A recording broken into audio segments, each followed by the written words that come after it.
Well, hello everybody. Good evening. Back at it again. We were streaming today, then we weren't streaming today, and now we are streaming today. Literally, I think it was about 10 minutes after I finished up the live stream last night and said that there wouldn't be a stream today. I got a message through from work to say that the dev live stream was cancelled for today and has been rescheduled or will be rescheduled. Yeah, so it was sod's law. I just got on a big spiel about, hey folks, no stream tomorrow. But yeah, so if you hadn't seen it already on my Discord or on our socials or anything like that, yeah, dev Q&A live stream was supposed to go live today in about half an hour. But they needed to reschedule it. So there's no date that's been announced just yet, but it should be announced for you all soon. So there we go. Third time's the charm. Yeah, that's it. They're busy folks. They're busy folks. All the team who do the dev update stuff. They're busy individuals. So it's no problem. Anyway, let's go and say some hellos. Kieran was in first today. Kieran, how you doing? Hope you've had a good week so far. Fat Boy Fat, hello, mate. A fruit fly up the nose. Very nice. It's a new one. Epic Nobody, Lando, New Spawns, Joey, Vatsim Mod, hello. Corey, good to see you. Joel's here. Ula's here as well, hello. Good to see you. Will I be watching the football tomorrow? I'll be at badminton training, which is way more important than me than football, if I'm totally honest. Aaron, hello, how you doing? Evie's here as well. Matt, good to see you, hello. And then on YouTube, we've got Matt, hey Matt, how you doing? And Valentino, who's asking what's the route today. I will introduce it in just a second. But we got a fun one on the cards today. Hopefully it should be a good stream today. Flying up into EGPH in a 738F and ahead of me is a Concorde. Why Concorde in EGPH? Because that's the beauty of Flight Sim. You can do whatever you like. Nothing wrong with that. That's the beauty of Flight Sim. So as I say, so we went on so originally I was planning to stream today as normal, and then I remembered that there was the dev Q&A live stream, which was rescheduled to today. And so I cancelled the stream for today yesterday and said on stream yesterday that I wouldn't be streaming today. All these days are mixing me up. And then literally about 10 minutes after I finished the stream, I just saw a message from work to say that it was needing to be rescheduled. So here we are. So no dev Q&A today on the MSFS channel, but it means that I can stream for you all instead. So here we are. And we're finally doing some Emirates flying. We're doing some Emirates flying in the 777. I've kind of avoided Dubai. Because it was just chaos. When the 777 released, it was just absolutely bonkers here. It was crazy. So I thought, you know what? Let's just hold off on Dubai a little bit and wait for the craze to go down a little bit. And so here we are. So yeah, it should be a good one. ARK just installed add-on linker, but every time I try and move a scenery out of the community folder, it says I'm not allowed. Is there something I'm doing wrong? Oh, you'd probably have to check your, I don't know, some sort of permissions or something. I don't know on that one. I've never encountered an issue where I couldn't move a folder to another folder. Heavy Equation is here. Hello, how you doing? Good to see you. Yeah, the Emirates delivery is very nice as well. So yeah. Run add-on linker as admin maybe. No, I don't think it's actually an issue with the add-on linker. I think they're actually just not able to move the folder structure. But yeah, Max here as well. Good evening. Hello. Good to see you all. Welcome, folks. So we got two things on the cards today. One thing that was left over from yesterday's stream, and a normal flight to kick us off. So, as you can see, we're loaded on the ground here in Dubai, and we are going to be flying this route today to another new destination for us on this stream in MSFS, with Riyadh, Oscar Echo Romeo Kilo. Which is about an hour and 20-minute flight time. So quite a nice flight. Nothing too crazy. It's a real-world operation that Emirates do in the 777. You can see that Echo November Kilo did the route today. So there we are. So it is a real-world flight that they do operate. But we will not be flying back to Dubai today. We will do that We'll do that another day maybe, but we're going to do something else afterwards. Hello! It's a Wild Ian for the first sub of the day. Hello, matey. How you doing? Thank you very much indeed. Cheers, cheers, cheers, cheers, cheers. Hello. Yeah, I don't know why I was in the mood for my Legos Levi's t-shirt today. It was an official collab that they did a few years ago. I kind of felt like it got slept upon. But I love Lego and I love Levi's, so I had to capitalise. Thank you very much for the 64 months. Very kind of you, mate. Hope you're well. And all good. Sorry if I sounded harsh on your stream today. I was just like, Ian, not again. So funny. So funny. Is it FS 2024? No, FS 2024 releases in November, so this isn't MSFS 2024. Will you be doing another long haul eventually like you used to do in 777? Not very likely, no. Scar, hello, how you doing? There's a gold lock icon over some of the files. It says I'm not allowed. Yeah, I would check like your user account control settings, ARK. Are you sure that you've got like full admin rights on your user account on your PC? Could be something to do with that. I'm getting bored of overrunning now. Still got a nasty cough and I can't get rid of it. Have you done a COVID test? Because it's going around everywhere at the moment. Becca's had it and everything. Might be worth doing a test, mate. Just double checking. Struggling with California weather. Yeah, I won't lie to you. I actually loaded into the sim in LA earlier on today to test out this FSiPanel. And the weather in LA was disgusting. It was horrible. But yeah. Yeah, you should do it. Yeah, I think you should, mate. I think you should. Yusuf, hello, tuning in from Egypt. Hello. Welcome on YouTube. Good to see you all. So yeah, so as I say, we're operating Emirates 819 today out of Dubai to Riyadh as EK819er. Flight time's about an hour and 20 minutes, so that's not going to take us a tremendous amount of time today to do. And then after that, we're going to load up a new add-on for me that I purchased the other day called FSiPanel, which is essentially like an instructor station. So, you know, like when real airline pilots go and do their training and do their assessments every 6 months and stuff like that and do their simulator training, they'll have a much more in-depth app than this, but it's kind of similar.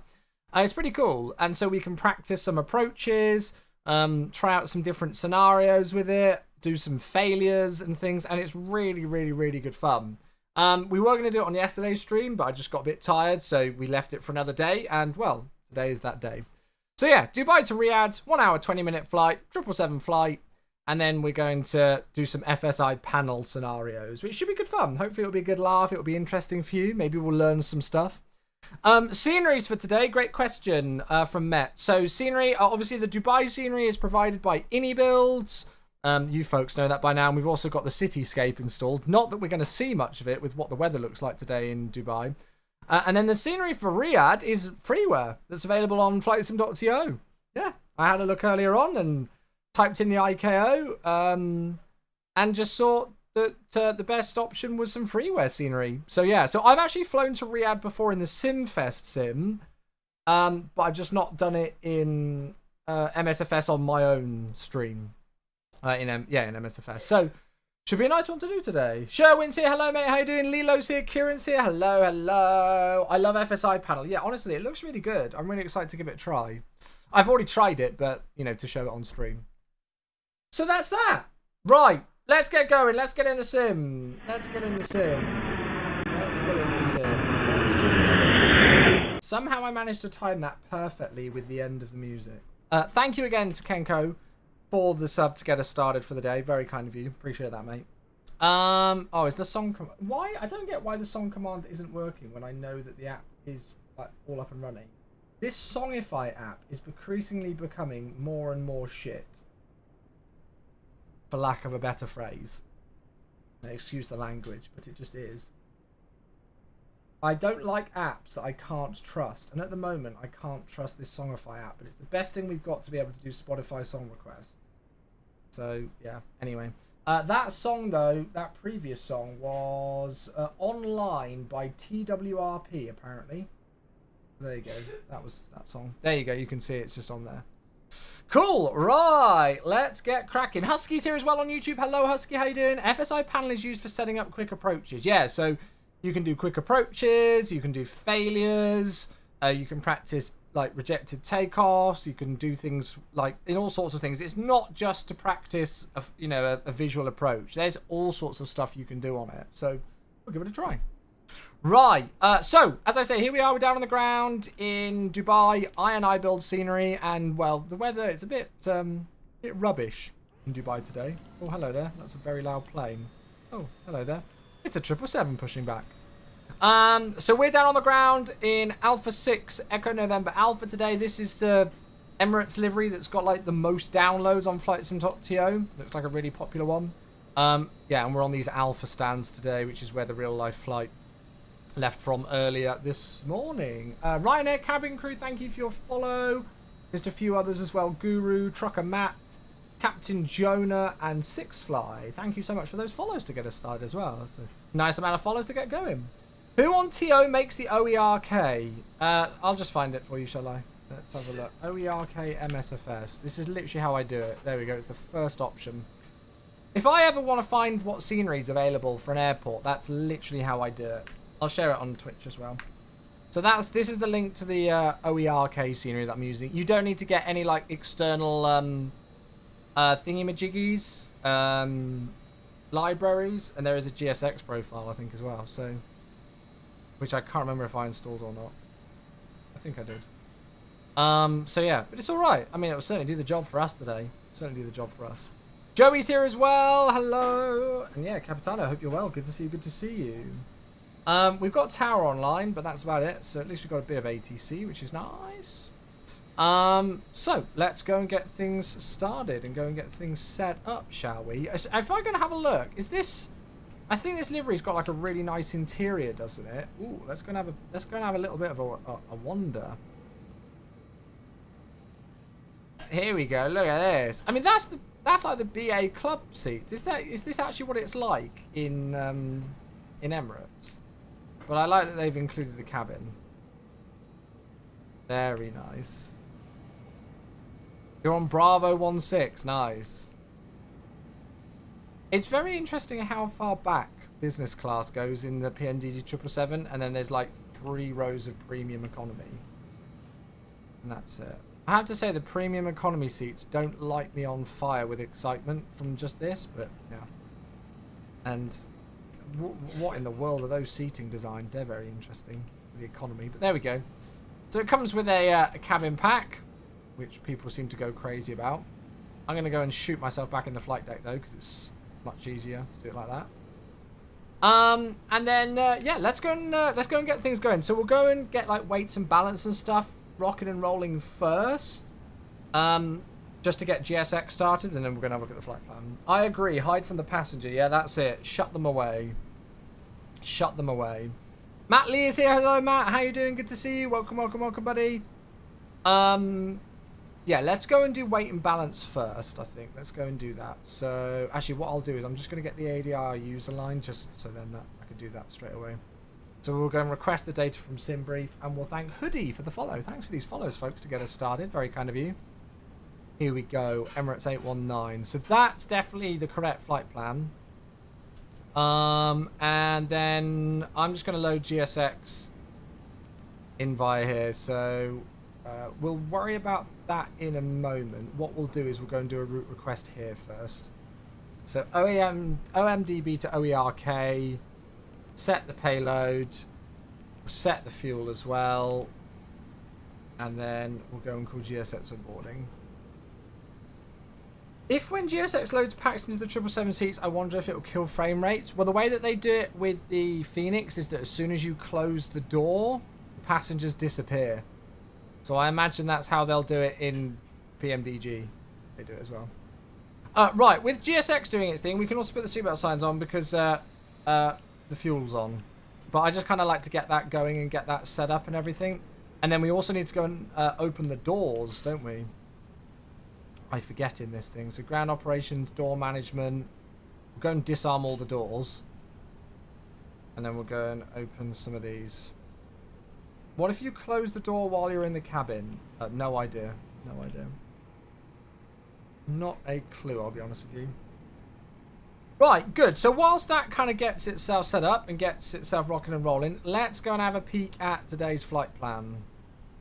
Did I load it? Actually, no. Yeah, let's go and load it into here because I'm used to doing into here. Here we go. Let's have a look at the OFP. See what we've got today. Well, it looks a bit weird on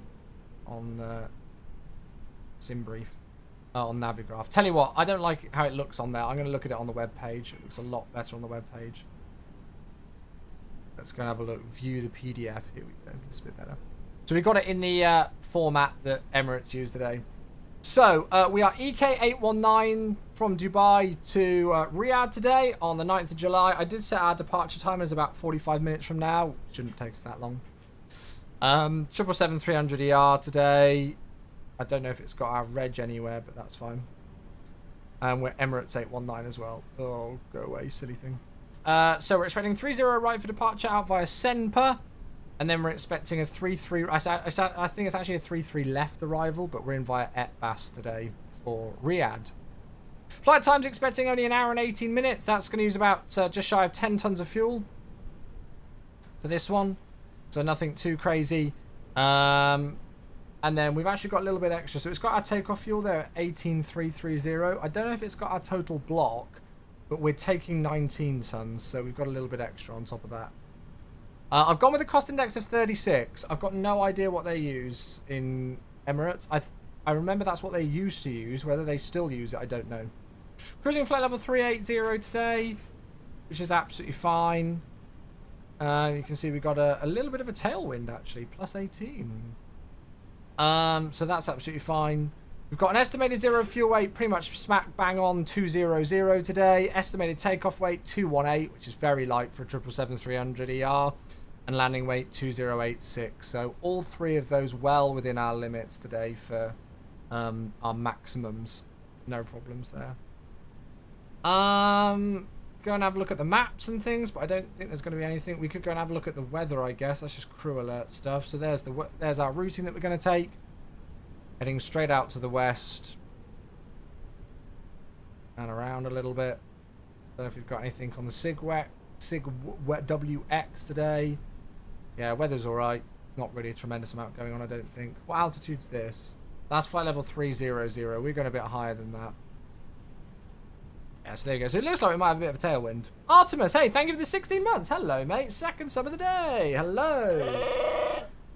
Good to see you, bud. Thank you very much indeed for the 16 months. Hello, everyone. They say hello, Artemis. How are you? Cheers, mate. I appreciate you, bud. And then Astro with 42 months. Hello. Hello. 42 months. 3.5 years, that is. Good evening, darlings. Hello, how are you? How are you? How are you? I won't lie to you. I've been feeling a little bit bleh this afternoon. I've not actually had any dinner because I was just feeling a little bit bleh. I don't necessarily particularly feel ill as such. I just feel a bit, you know, when you just feel a bit mank for no reason at all? Seedy, Mama Chewy says. That's it. Yeah, that's how I feel at the moment. Amanchetta's here. Hello, and Zachary as well. Hello, hello, hello, hello. Good to see you. You were actually, that's true. Mama Chew's like, ham and cheddar's here. Love it. Caught a cold. I blame the hospital. Oh, absolutely. No, not CDL. Weather at Dubai. Yeah, I mean, it's pretty rubbish, isn't it? Pretty rubbish. And then it looks quite nice. It's 42 degrees in Riyadh, although that's at 1500 anyway. So, yeah, all looking all right there. That should be fine. Let's go and get the show on the road. So let's go and get the aircraft kind of preliminary set up. But yeah, no, Zachary, not a bad day, thank you so far. Just a pretty standard normal work day for me, to be honest with you. Hope you've had a good day as well, mate. Voice recorder on, emergency lights, window heat. I need to set up like my own custom panel states for this aircraft. I really do. I think that could be useful. Right, we're good everywhere else on that overhead, aren't we? How are you doing? Also, how is Becca doing? Yeah, I think she's doing all right. She said she was feeling a little bit worse today than she was yesterday, but she also says that she's talk of the devil. She's literally just texted me. She also says that she's testing negative now, so yeah, hopefully that's all good news. So I think she's going to be back at work tomorrow. Right, let's keep going down here. We're going to set the parking brake. Just watch the 2022 recap. Feels like a long time ago. Pilot Pro, hello, how you doing? Right, towers on 118750 today. 118750. 2000, that's all onto there. I'll put that to above. We're going to turn the microphone on. Kippis, hello, how you doing? Good to see you. Welcome, welcome. Yeah, we're all right. How are you today? Good. Right, so we're in a pretty good initial state, and we've had a quick look at the flight plan. I'm going to go and get an ATIS and a bit of weather through. We'll do things properly. So I'm going to get a full thing through on here. OMDB, single request from VATSIM. We'll go and send that off.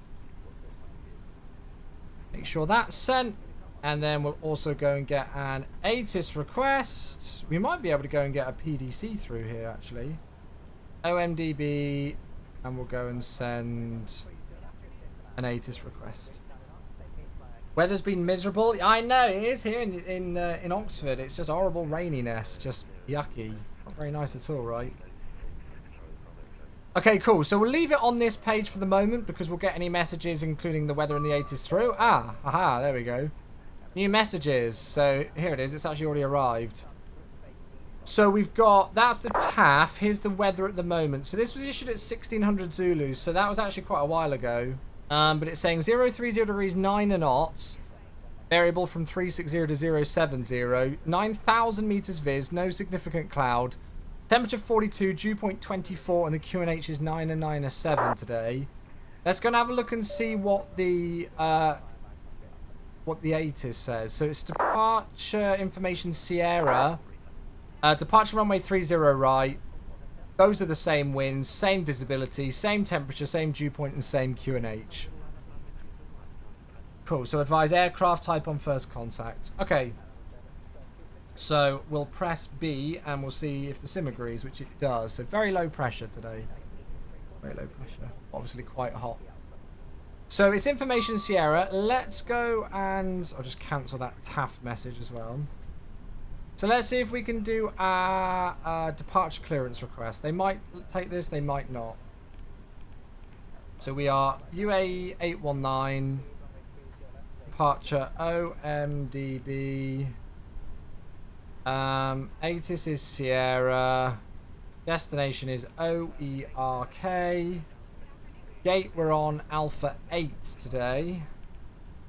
And I don't know if I can find out what their thingy is. Let's go have a look. Tower details. Request PDC via private message or data link. Oh, the log on is just OMDB. Perfect. Okay, right, so we'll send that off. There we go. 42 Celsius, I know, right? That's what it was like in Vegas, although it was a very dry heat. I don't know how dry it is here in Dubai. I don't know what the humidity is like. I wouldn't have thought it'd be too bad, right? Okay, so we sent a PDC request over to them. And then... Oh, actually, no. I'm going to go back all the way to index and just make sure that we've got the IRS stuff in. And we'll get going with the CDU a bit. I don't think you actually need to put the gate in, but I do anyway. GPS position goes through. I'll give it 5 more years before Dubai's air conditioning outdoors. Yeah, that's it, right. And then we can do a route request and actually select the route this time. And go and get that set up.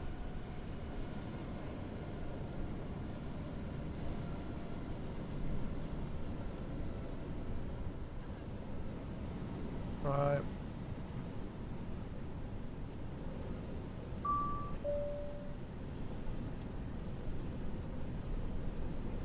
Right, descent forecast uplink ready. All those uplinks, and we'll go and click load. Looks like all the baggage and everything is on.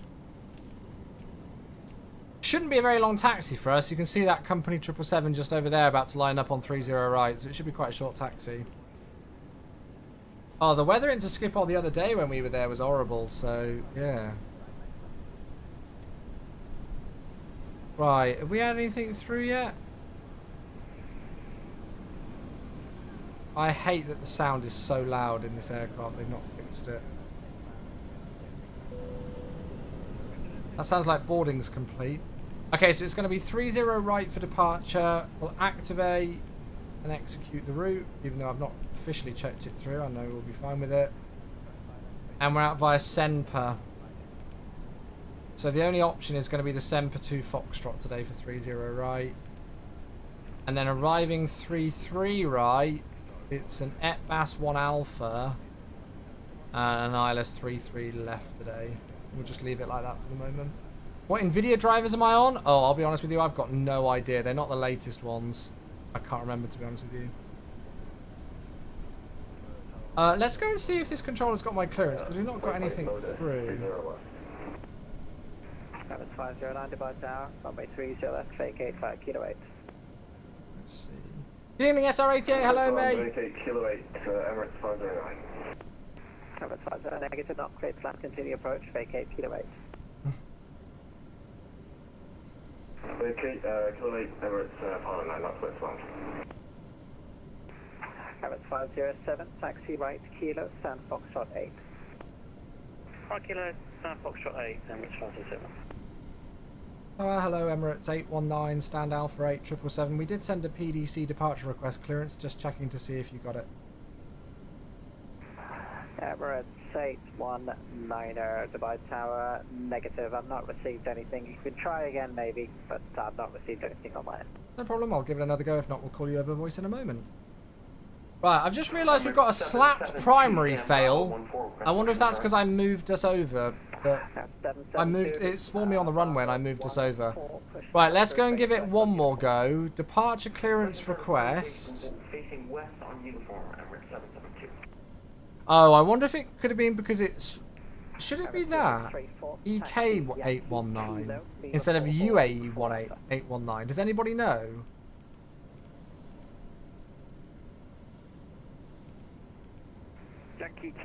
I don't know if I need to change this to UAE819. Yeah, it's Hoppies for CPDLC.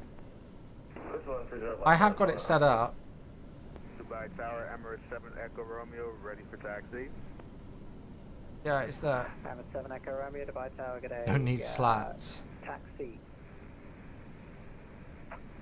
I would expect it to be your call sign. Yeah, that's it. Right, well, I'll try UAE819 now. Taxi via Zulu Juliet 3 Kilo 1. No, why is that? Right. That's not letting me change it.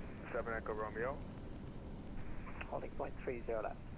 Holding point 3. Alright, it's not. I'm just going to send it like that. It's not letting me do it any other way. You need to match your call sign to what you are logged in as you are. Oh, wait, I know why. Is it because of this? That'll be why. That won't go through, I don't think. Nice message for Emirates 819. Emirates 819, I realised I didn't have the Hoppies connected. You can try again. Perfect, we'll send it to you in a second, no problem. Right. Emirates 44 Hotel. Okay, so he didn't have his Hoppies connected, but that's good of him to check. That's why it wasn't. It was showing us that. There we go. Right, third time lucky, maybe? Third time lucky. Emirates 509, taxi right, kilo, stand Foxtrot 20. Make sure the 80s is correct as well. Could have changed. Oh, I mean, we literally did it about 30 seconds ago, so I'm not going to get another 80s request. Maximus, thank you for 39 months. Hello, mate. IRL, is that screen touchscreen? No, they have to do it the same way as we do it. That was 2634, no worries. And they have a cursor thing here. Look, can you see this cursor? We'll try do that now. So lower center. So they have a cursor thing here. Aha! Maximus, thank you so much, mate. You beauty. Request being processed. Stand by. Standing by. Good. So routing's in, and we'll just do a route copy on that.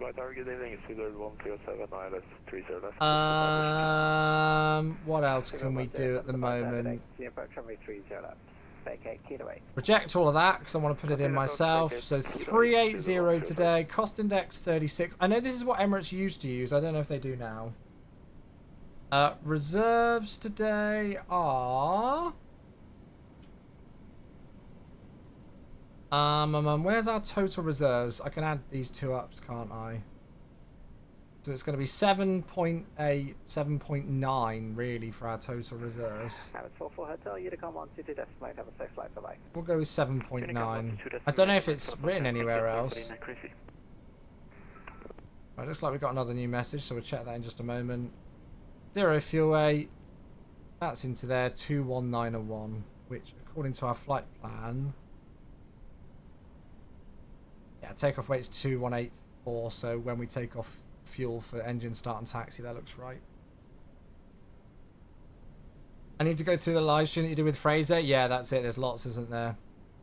Right, let's have a look. Oh, there we go. It's working fine. So, cleared. OMDB PDC 001, the first one that he's had. All these 777 here, nobody's using PDC. So, cleared to OERK off 30 right, Semper 2 Foxtrot, Squawk 0520, advise 80 Sierra, which we have, no CTOC, good. Initial altitude is 4,000 feet and 118750, good. Okay, so we've already got that departure in, Squawk 0520. Honestly, folks, if you're using the 777, this is so much fun to use this stuff, and it's obviously a lot more realistic as well, so definitely recommend it. 4,000 feet. Runway heading today is going to be 299er. Emirates 772. Mrs. Hetty, hello. Welcome everybody coming in as well. Just Speedbird, how you doing? Good to see you. Yeah, CBDLT is so useful. Emirates 772, taxi uniform. Yeah, 4,000. And then we're out via Semper today. We'll go and brief the departure properly in a bit. It's all good. Okay, we'll go and accept this. Alpha, Emirates 772. And send that across. Emirates 2634, taxi Yeah, it's a game changer, isn't it? Does the print work? No, there's no printer, I don't think.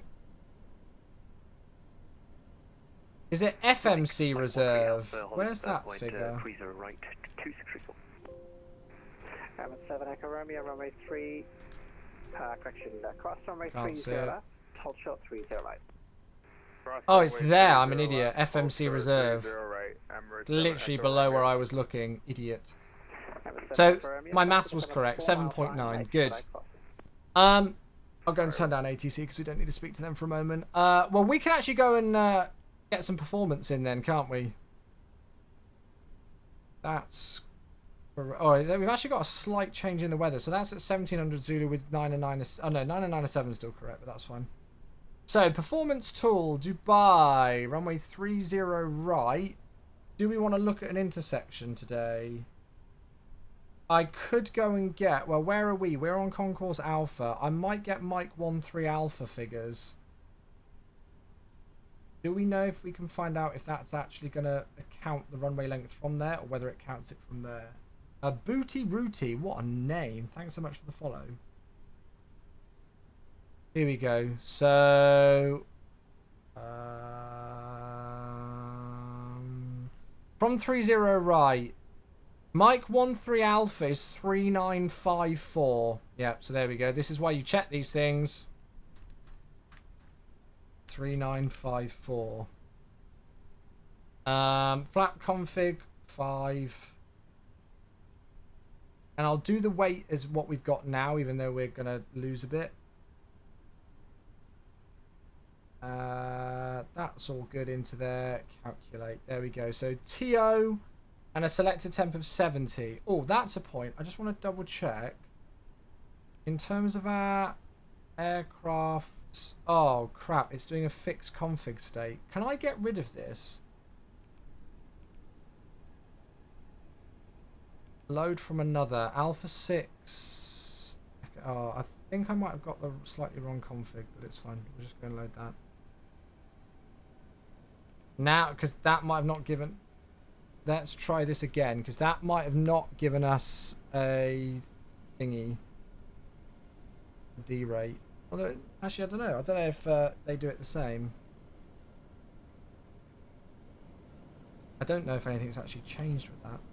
Booty, thanks for the follow. Yeah, all girl here. How are you? Where is that 7.9 to get that? To get and land if your alternate, or is that if you have with your alternate? So it's with it. So you can see we've got our alternate of OEAH here, which is going to take, if we were to divert there, it'd take about 40 minutes using just shy of 5 tons of fuel. And then you've got the final reserve figure of 30 minutes. So it just adds those together. Right. Let me just see. I mean, we'll go with these figures if we... Let me just clear all of this and do this again. Because I've now changed things with the aircraft. So this needs to be 3954. I'll catch up with chat in just a moment. Import from the aircraft. Because we can probably do a TO2. I'll go with optimum.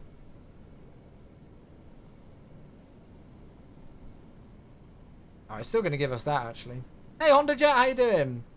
Whenever I increase throttle, it automatically goes to idle or keeps reversing. I check your axis bindings. Check your axis bindings. So it's giving us a TO of TO 70 with 143, 149, 157. Right, let's go back into here and go thrust slims. Yeah, see now, does anybody know? Do Emirates have TO1 and TO2? I'm a little bit worried that the aircraft config is not correct.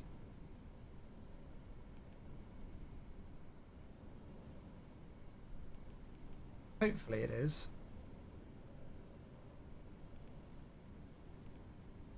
It's not giving me anything. Anyway, that's fine. We'll go with that. Flaps 5.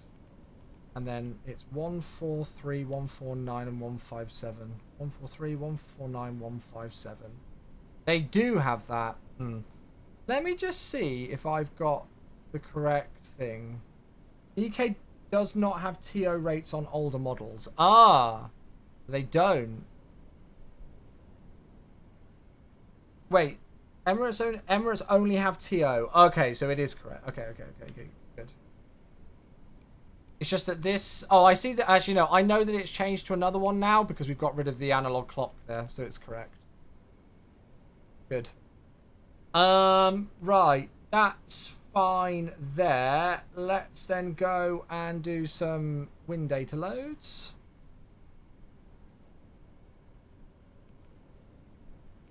Transition altitude out of Dubai is 13,000 feet. That's all correct. 380. We're not going to be stepping. And then we'll go and worry about the transition level later, but we'll get the descent winds in. Beautiful stuff. Okay, so I think we're in a pretty good state. We'll go and do a pre-flight checklist in a moment, and then go and get that APU running.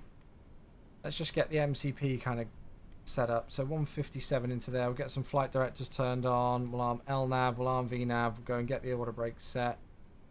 And let's go and do a pre-flight checklist, which is simply oxygen tested 100%. Flight instruments 209 for the heading, and the altimeter 997 set once, twice, 3 times, indicating just shy of 20 feet. So that is the pre-flight checklist complete. Yeah. Analog clock most likely no TOD rate from my knowledge. Oh, I don't know. It's right. We'll just leave. Sometimes when I load in and start taxiing stop, it won't let me move again. As I said, I would check your control bindings, to be honest with you, mate. I would check your control bindings. Right, so we've accepted that. Let's cancel that message. Receive clearance. Yes, that's fine. That's all good. Okay, now I've got a slat primary fail. I don't know if that's just a normal... I'm going to see if that stays there after we pressurize and everything. I can't remember if that's... Because I slew... Well, I didn't slew, but I warped with GSX over here. And then we're going to go make sure that we're set with all the doors. See if we can pressurize and things. Oh, honestly, I just do it in the route menu, Quan. So I go into route and then load the Simbrief flight plan, and then you can set payloads from there. Just got home from work. What's new in MSFS 2024? Have a look in the... on the FAQ page on our website, and you can also have a look at the seminars that Jorg and Seb have done from Flight Sim Expert. And the trailers as well. That's where most of the information is going to be. So doors. We'll go and close all the doors.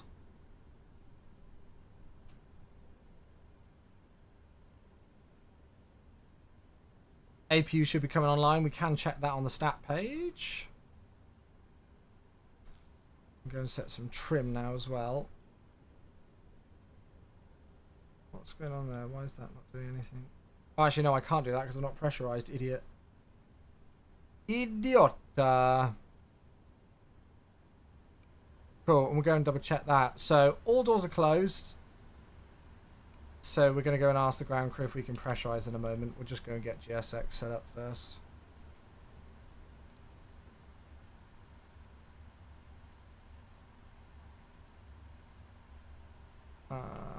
So... pressurize, I'll do the way that BA do it. So, right ELEC. Wait for the fault light to go out. C2, C1, L ELEC, and then the airs.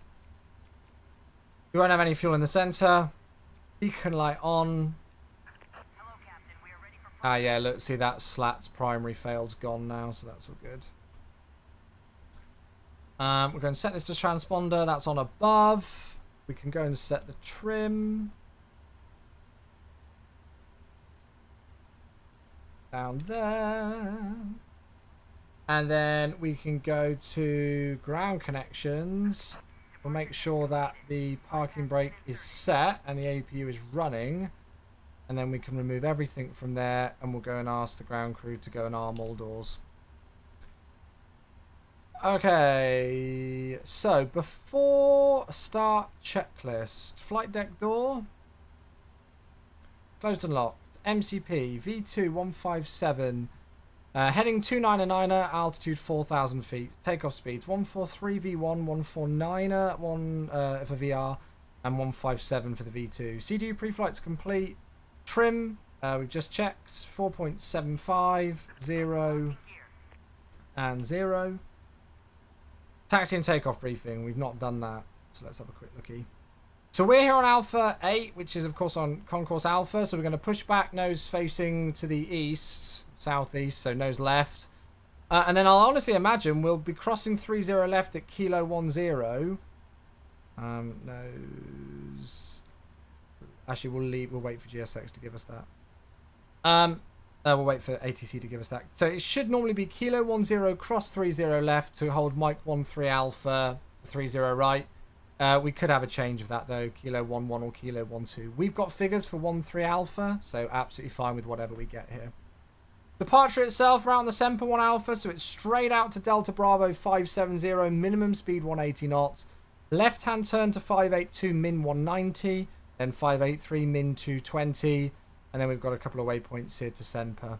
Initial climb's 4,000 feet. There's no other ATC. Actually, I tell a lie. There is ATC after departure now because Emirates has just logged on. UAE radar, sorry, just logged on. And the transition altitude is 13,000 feet. So that's the taxi and takeoff briefing completed. And 132150 is going to be our next frequency. 132. Welcome everybody coming in. Good to see you all. We are just getting ourselves set up, ready to go. Perfect. Emirates 515. Emirates 515, read back is correct. QNH landed on a 7 hectopascals, report ready for push and start. Speedbird 158, runway 30 right, clear takeoff. Oh look, it's a Nigel. Looks like the weather's cleared up a bit. People 158 heading. Emirates 772, runway, correction, 122 Unicom, 122 correction. Emirates 772, contact UAE now, 132.15, bye-bye. 122.15, Emirates 772, thank you very much. Have a great rest of your night. Bye-bye. Emirates 404, have flags. Oh gosh, I need to wake up. Emirates 404, taxi via Zulu 16 Kilo, Kilo 14 holding point, 30 right.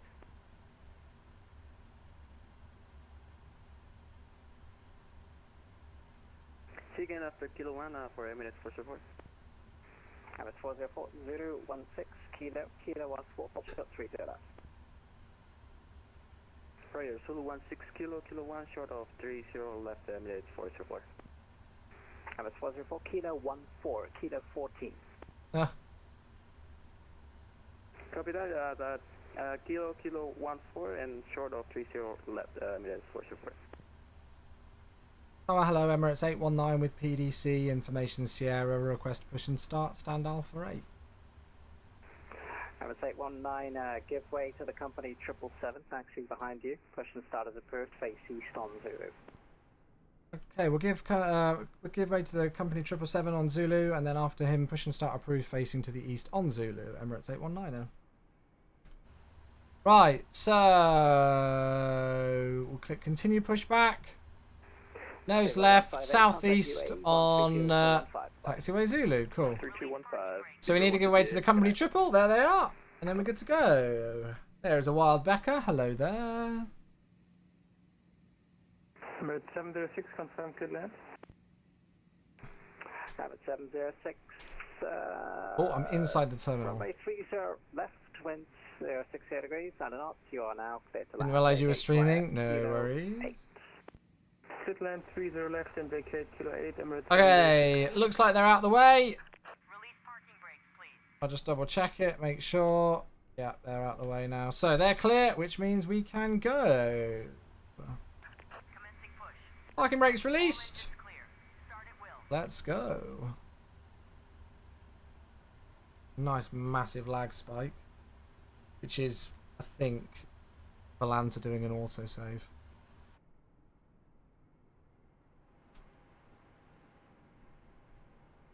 Oh, it's nice to be flying an Emirates 777 again. It's been a very, very long time. I wonder the last time I did an Emirates 777 flight. Looks like you missed 016. Never mind. It'll be a long time ago, surely. Affirmative, I'm going for Kilo Emirates 404. Hey, Josh, ordered your mini PC. Hey, very nice. Hey, we're just waiting until we're a little bit further back from the terminal building. And we'll start right, then left.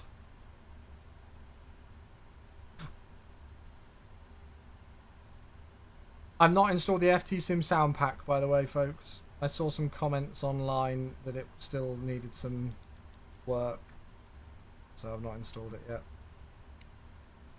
Okay, engine page on the lower ICAST display. We're going to start right engine first. So start a switch and then straight in with the fuel. I love how you can click the pen. It's like a fidget thing. If you're feeling fidgety when you're waiting for your clearance or something, you can just click the pen in frustration.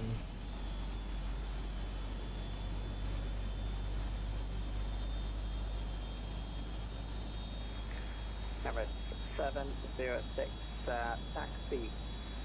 Fire. Hello there, Marvix. Thanks for your follow, bud. Thank you. We've had quite a few new followers today. Thank you, everyone. 02 stand Bravo 26 left for Emirates 706. Bye bye.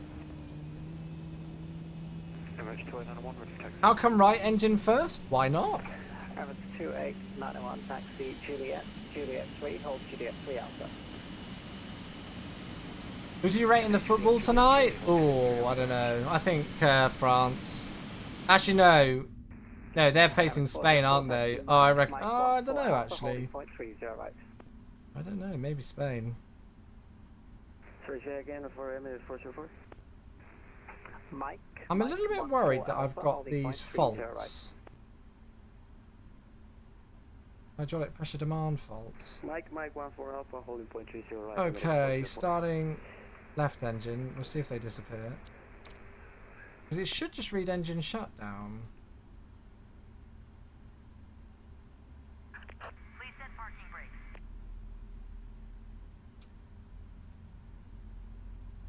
So it's hydraulic pressure demand C2 and C1. It's these, isn't it?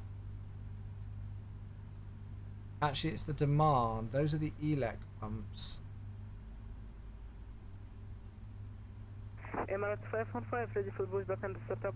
I wonder if that's because I moved over the stand. Let me just see if I can get rid of it. Unlocking gear. Hey, Vatsimod, 7 months. Thank you, mate. Face with Emirates 515. It's saying there's no failures. Weird. Thank you very much, Vatsimod. Cheers for the 7 months. Boing, boing, boing. That's the one. Oh, my mouth. I'm just. Just Bypass pin removed. destroying it. Zamansky on our air Left is pumps. clear. Right is clear. Yeah, so it's those, but I'm not getting a fault light on them. Emirates 404 via Mike 14 Alpha, runway 30 right, you're clear for takeoff, wind 060 degrees. I mean, it's really weird, isn't it? 30 I feel right, like they're a Emirates spurious 407 thing that's not takeoff. there. Checklist non-normal. Ah, have they gone? No, they haven't. The demand pump output pressure is low when commanded on. C1 air demand pump selector on.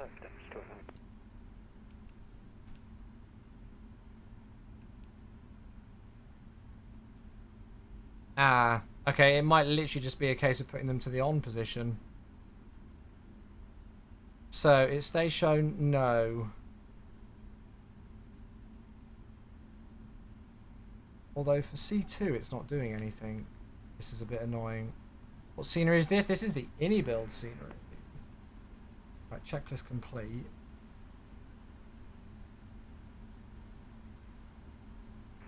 It's still saying shown on that. C2 air demand pump selector off. Cross 30 left, hold short, 30 right, Mike 14 Alpha, Checklist complete. Is there no way I can... Because it's not saying that there's a failure.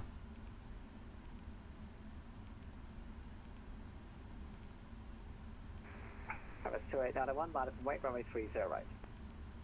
Line up and wait, 30 right, Emirates 2891. Oh, faff, really?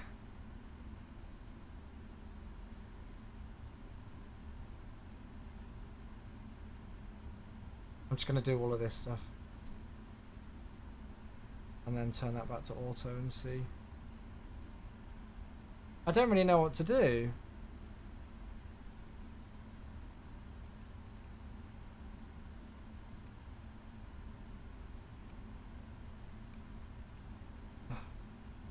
If I put that to auto, is that one going to come back? Traffic is a 777 departing ahead. The wind 060 degrees, 90 knots, runway 30 right. You are cleared for takeoff. See, now that one's gone. I think that doesn't go. We'll see. Right, anyway, let's continue with the rest of the flow, and we can come back to that. So APU off, flaps 1. Ah, is it gone now? Oh, it's gone. Nice, we might just need to leave that in the on position. Flaps 5. 30 left, vacate, kilo 8. Trim set. We're going to do flight control check. I think it was the APU. I don't know. Emirates 404, contact UAE 132.15, bye-bye. 132.15, Emirates 404, bye-bye. It went literally as soon as I pressed it off. Weird, isn't it? If I put that to auto, we'll see if it comes back. Right, flight control check. I don't know how Emirates do it, but I know some airlines don't show the flight control page because if there's anything wrong with it, the flight control page will pop up. Very good evening from Emirates 221. France haven't scored a goal from open play the entire tournament, so if there's any justice in the world, it should be Spain through. Yeah, fair enough. Okay, so before taxi checklist, anti-ice is auto. Recall. Perfect, it's just the TCAS off now, so that's gone. We've dealt with that one. Flight controls are checked, ground equipment clearing out the way before taxi checklist complete. Good. Emirates 221, information Tango is correct. You are cleared to Dallas. Via download 4 Foxtrot, maintain altitude 4,000 feet, 40542. You're overflying, nice. So by the way, folks, after this flight, we're going to be doing some FSiPanel scenarios in the 777. So, one engine auto lands, RTOs just before V1, engine failure after V1, run some fun scenarios. I never do failures, so why not? It's a cool add-on. Emirates 819 request taxi. Really cool add-on called FSiPanel. 19 taxi via Zulu, Juliet 3, Kilo 11, hold short 30 left. Okay, Zulu, Kilo, sorry, Zulu, Juliet, Kilo 11, hold short 30 left, Emirates 819er. Emirates 819, Zulu, Juliet 3, Kilo 11, hold short 30 Juliet left. 3.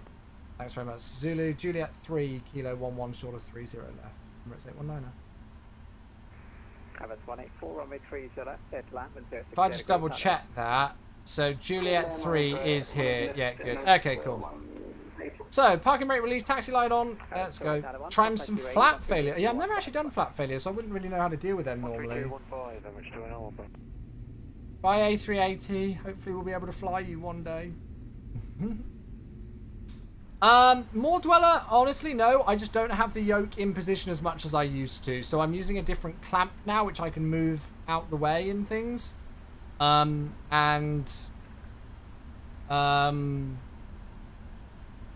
yeah, and I also have a different mount now. Although I sit further away, I think, slightly with this mount. So, yeah. So that should be Kilo 10. We're going Kilo 11. So we're not going this. We're not going here. We're going this. The following left, I think, aren't we? It should be this left turn here. Other company triple landing. Yoke caused migraines. I know, right? No. So okay, I need to give context here, don't I? So I used to suffer really badly from migraines, and those of you who are regulars on my stream knew that we were literally getting them almost weekly on stream. And one of the things that Touchwood I thought used to be contributing to it was the fact that when I was using my yoke, I sat a lot further back from my screen, and so I thought reading the text on the screen might, from further away, might have been causing issues with my eyes, and that might have then inadvertently been causing the migraines. At the same time, I also cut pork out of my diet, which I think is definitely a trigger. So it might not have even been the yoke, but yeah, it was just one of those things. Unfortunately, when you've got to try and find out what's going on with migraines and why you're getting them, you test all things. We go. Cross 30 left at Kilo 11, line up and wait 30 right, Emirates 819. Emirates 184, make a hard left on Kilo. Cool, cabin ready. Gonna give him a ding. Are my settings updated on the website? Yeah, I would have updated them if I'd have changed them. They are up to date. Yep. Is your texture resolution on ultra or high? Have a look on my website, chewy94.co.uk. V2 plus 10, you should be able to do set exclamation mark settings, and it will link you to my website. I am running the Orbex. I'm not running the Orbex landmarks. I'm running the ini-built ones. Hello there, friend. Emirates 515, you push back the wrong way, make a 180-degree turn. You have pushed back the wrong way. Oh, by the way, I completely forgot to mention this. We're trying something else today. I mean, I will pause alerts for departure anyway, but Emirates 819, we're right, you're clear for takeoff, 060 degrees, landed on. Clear for takeoff 30 right, Emirates 819er. I'm now doing pre-roll ads instead of set ad breaks because for some reason people would prefer pre-roll ads, which was a surprise to me.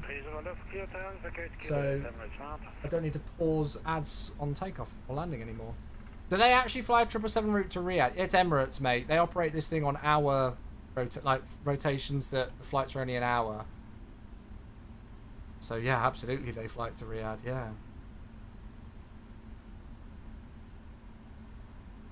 No, you can't use both together, A1H, I don't think. They cancel each other out, I think. But yeah, so if you head to my website, V2 plus 10, or just do exclamation mark settings, it should work. Checklist incomplete norm, check. Before takeoff checklist, complete. Okay, are we ready? We'll keep the aircraft rolling, all the lights, TCAS is on, checklist complete. Let's head to Riyadh, here we go. So we're going to advance the thrust levers to about 55% N1.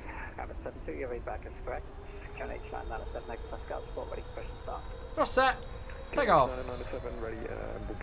I should say stable, I guess. Now thrust set. 80 knots.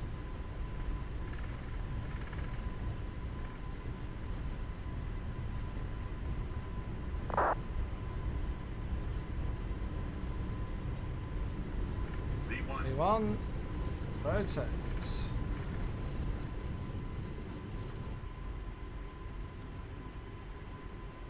Ooh, nice little crosswind. Positive rate of climb. Gear up. Feedback 108 Bravo with you on the ILS 30 left. Beautiful. Feedback 108 Bravo, device target. Thrust ref, LNAV, VNAV speed. 68 degrees, on and off. Oh, the weather's definitely improved here. Look at 30 this. left, stand by Kilo 8. Feedback 108 Bravo. Emirates 819, contact UAE 132.15 device. 132.150, Emirates 819, thanks. Autopilot.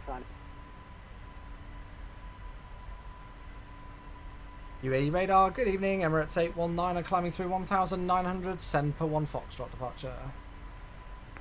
Emirates 819, your radar, good evening. Identify. Climb unrestricted, level 150. Climb unrestricted, flight level 150, Emirates 819. Emirates 152, descends via the So star, that's up. 6,000 feet. Oh, that's the view we've been waiting for so long in the sim. 777 departure. Descends via the star, Love it. 80,000 feet, cancel start speed. Scenery I'm using for OERK is freeware that's on flightsim.to.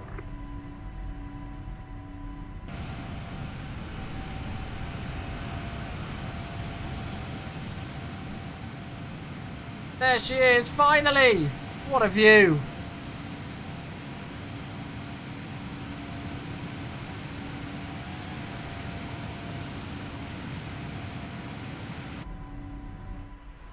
Okay, so we'll leave everything else as is for the moment. Go and match up that heading. After takeoff checklist. After takeoff checklist complete. We are cleared to a flight level now, so I'm going to set standard.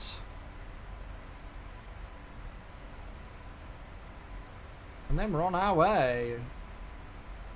And I will go and unpause alerts. It feels really weird, like not pausing or delaying ads. Your radar, good evening. But yeah, it's good. 762, So now, we'll talk about it a bit when we're in flight, but now you folks will get pre-roll ads when you join the channel instead of seeing ads just midway through the stream.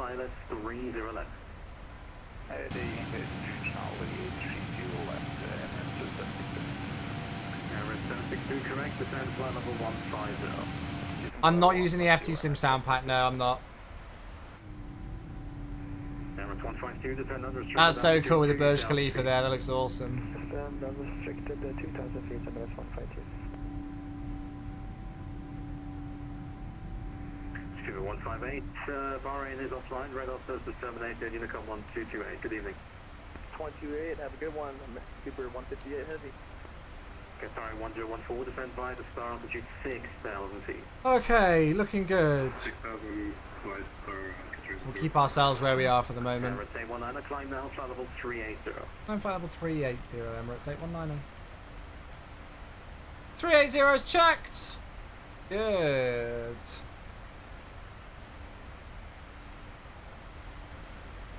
Beautiful. Absolutely beautiful. Okay, approaching 10. Landing lights off. All of those off. 10 check. 10 for 380 on standard. Beautiful. There we are, everybody. Nice stuff. Off we go. Off we go. I think the views out this window are probably going to be the best views. And I'm going to move the yoke. Oh, don't know what that was.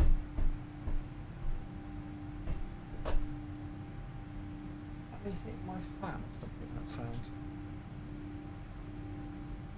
Cool! Beautiful stuff. Well, that was very nice. Nice departure. Looking like it's nice and clear. So, seatbelts can go to auto. Stunning. There it is. And we can sit back and relax, really.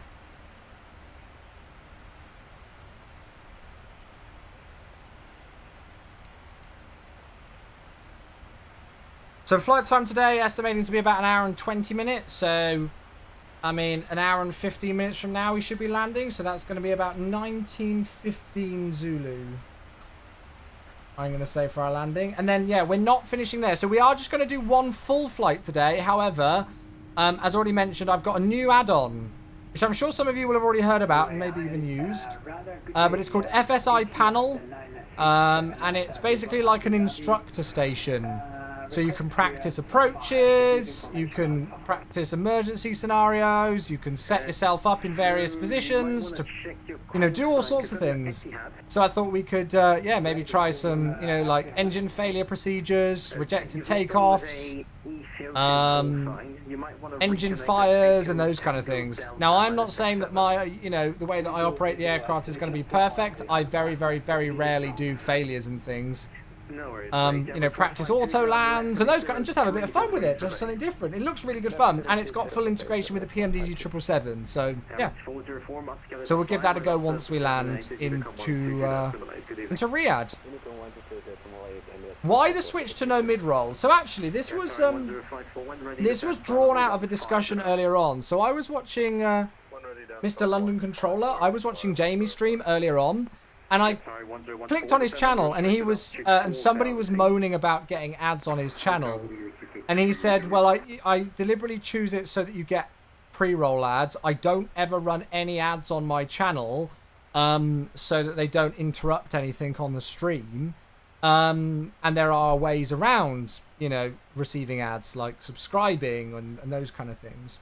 And it just kind of brought on a really interesting discussion where he said that basically with his community, the consensus is that they would rather have a pre-roll ad at the start of the stream when they first join than have a potential ad pop up at like a really important moment.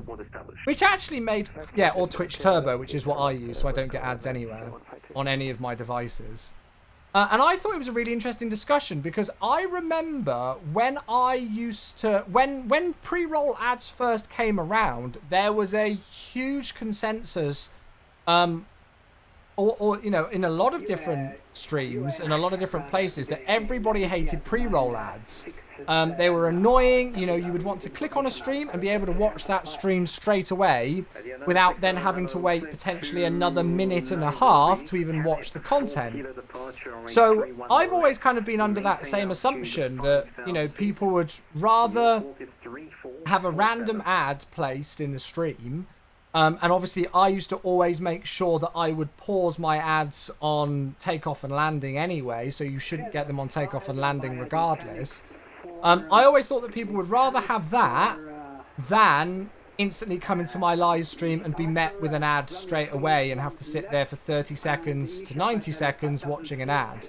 I was very much wrong with that assumption because I ran a poll on my Discord server. This is why I say, like, I don't mean it in like a clickbait way, but this is why it's important to be part of my Discord server, because I am starting to do lots more polls and things to ask you folks' opinions on stuff. Look at this. Non-subs, which schedule would you prefer? Pre-roll ads whenever you first join the stream, or a 90-second ads every 30 minutes, but no pre-roll ads? Now, it must be stated here, this was a deliberate thing from me that I set up. I set up a 90-second ad every 30 minutes because that completely eliminated pre-roll ads. You have to run a 30-second ad every 10 minutes to get rid of pre-rolls. So essentially 3 minutes of ads per hour, nobody on your stream will see will see a pre-roll ad. But look at the vote disparity, it's not even close. Out of 189 votes, 164 people would rather have a pre-roll ad. Now, disadvantages for me, I don't care telling you the stats and the revenue share. On this schedule here, I would get a 55% revenue share of any ads shown. And obviously they were a little bit more common than a pre-roll ad, I think. Whilst with just pre-roll ads enabled, I only get a 30% share. But I never run ads for the revenue. It's peanuts anyway, quite frankly. I hate Twitch ads. If I could disable them entirely for you all, I would. I don't care about the financial loss. That's not my concern. But I was just gobsmacked that so many people would rather have a pre-roll ad. Because I've always been under the impression, after how much backlash there was when pre-roll ads first got announced on Twitch, everybody was like, oh my god, I hate pre-roll ads. And I've kind of always been under the impression that, you know, like, at least when I used to go into a live stream and get met by a pre-roll ad, part of the time I was like, oh, for God's sake, I don't know if I can be bothered waiting for this. I'm going to go somewhere else. Maybe that's me just being an asshole. I don't know. So yeah. So there we go. So as of now, as of today's stream, hopefully you folks will only have pre-roll ads here. I'm always happy to change things up as long as you folks are getting the best viewing experience. That's all I care about. I don't care about the financial hit of changing to pre-roll ads over set ads. As I say, the only reason why I had set ads was to stop the pre-roll ads. But if you folks would prefer them, absolutely fine by me. Obviously, if you're a subscriber, it doesn't matter anyway. You don't get them. And for all of you on YouTube right now, this makes no difference because it's a completely different thing over there. So there you go. So with that very convincing vote and you folks and all of your comments here, I'm now not running any ad breaks that go midway through the stream. The only ads that you'll get are when you first join the channel, hopefully. If you see any more than that, it is not me triggering it. Okay? I have turned them off entirely on my dashboard. So if you randomly see an advert break pop up on stream, that's Twitch doing stupid things. You should only get them as a pre-roll ad. If you are not subbed. Obviously, yeah, if you have Twitch Turbo or you're subscribed to the channel, you won't see them anyway. So there we go. And I really can recommend Twitch Turbo. Because with Twitch Turbo, live streamers that you watch when you've got a Twitch Turbo account, because you're not seeing ads on their channel, they'll still get a revenue share from your viewership. And you don't get any ads on any channels on any devices. So obviously you can install ad blockers if they even work. I don't know if they do, but you can install ad blockers on your PC. But if you're like me, I watch a lot of Twitch on my iPad and stuff, and it was just so annoying constantly having ads. So yeah, so I use Twitch Turbo. I think it's worth it. Ad blockers work on PC, yeah. There we go. I Hate Politics is here on YouTube. Hello, mate. How you doing? So Andy says it's better to have the pre-roll. Get the ads out of the way, then you know that once you're watching for the thing. Yeah, absolutely. If you folks are happy with that, I'm more than happy with that. The logic makes sense, but when I quickly want to just check out what someone is doing, I'm going to click away if I have to watch me. Yeah, and so Victor, that's it. That's what I always thought everybody's assumption was, especially if like you see my thumbnail on Twitch and you can see that I'm just about to land the plane and then you join and suddenly you're met with an ad. Ugh, annoying. But if you folks would rather it this way and would rather it just have a pre-roll ad and run that risk of running into an ad at a key stage of flight if you're not already in the channel, then yeah, that's kind of your thing. I'm happy to go with it this way, whatever you folks think is best. Staircase, thank you for the subscription on YouTube. And Smokehill, 92 months. Hello, my friend. How are you? You shouldn't need to worry about those with a 92-month sub. Crazy. Absolutely ridiculous. Thank you so much for 92 months, my friend. I appreciate you. Should we get some music playing? I kind of didn't want to play any music there just because we were in the middle of having a good discussion about things. But yeah, get some music going. I'll keep an ear out for ATC. Oh, actually, I just thought, oh, I could have tried to do PDC, but there's almost no point now, is there?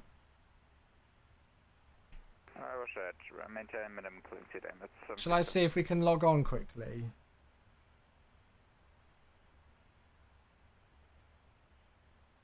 OMAE.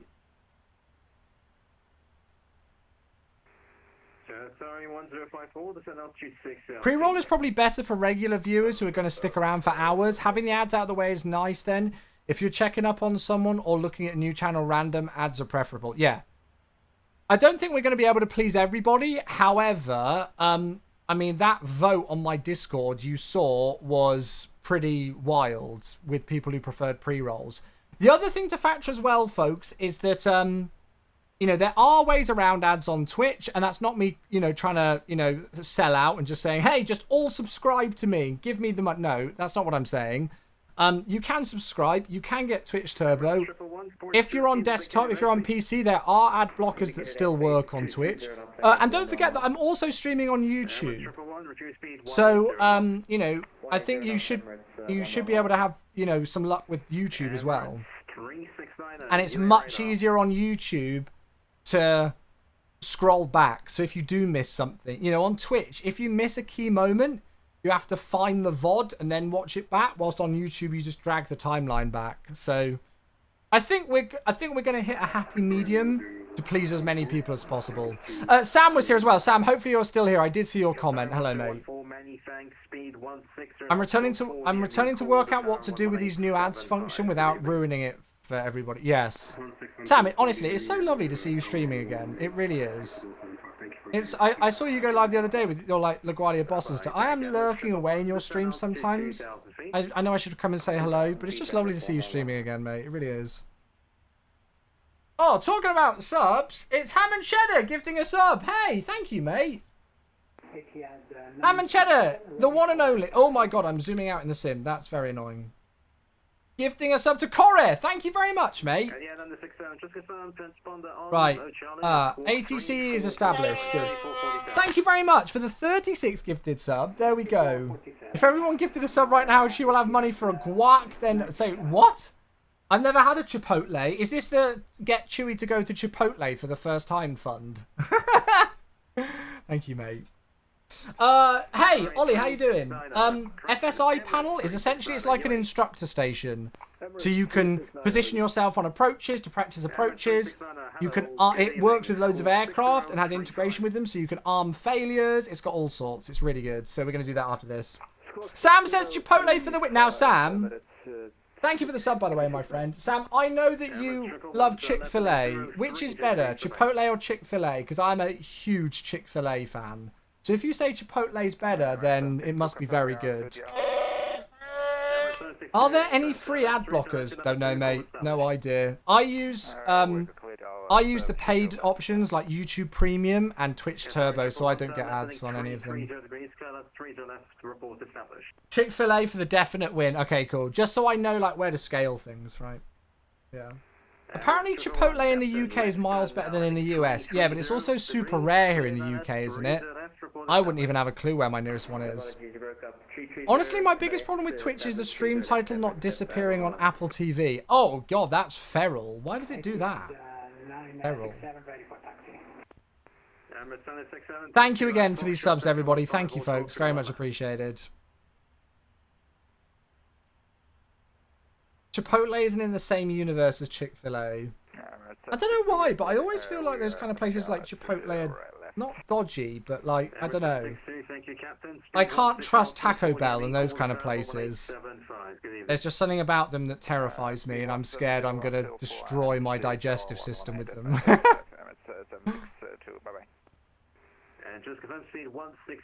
McDonald's Chicken Selects for the win. God, I don't know if I've ever had a Chicken Select, actually. Right, let's just cancel that because we know that we're with this. Descend up to 6,000 feet. QNH 997 hectopascal. I'll leave that on there. Do you trust Five Guys? I don't remember the last time I had a Five Guys. It's probably been about half a decade since I had a Five Guys. I very rarely get takeaways, which I know is surprising because I'm not exactly as thin as I have been in my life. Although I'm not too bad. I'm about 87 kilograms, so I'm not bad.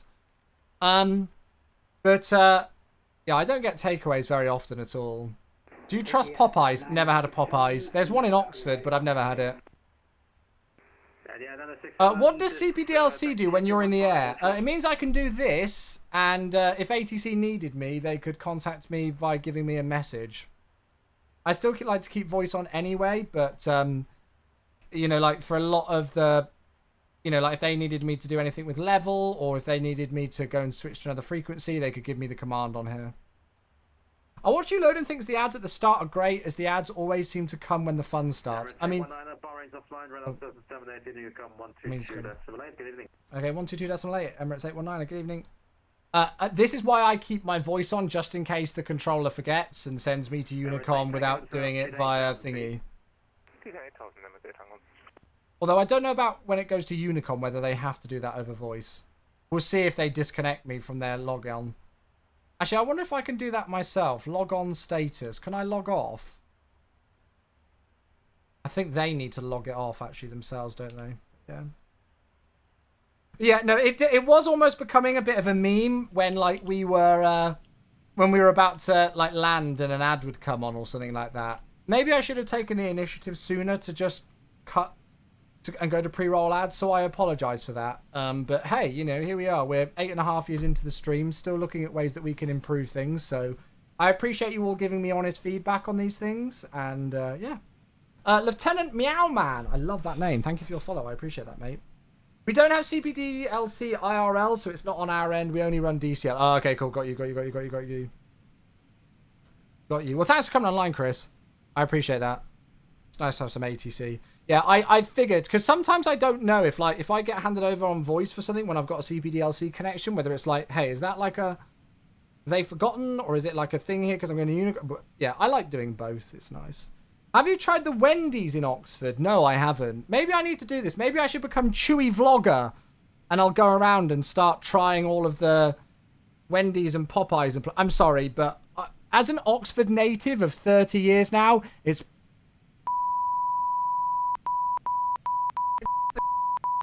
The fact that it's just becoming so... And I love America, but I'm pissed off that Oxford is just becoming Americanized.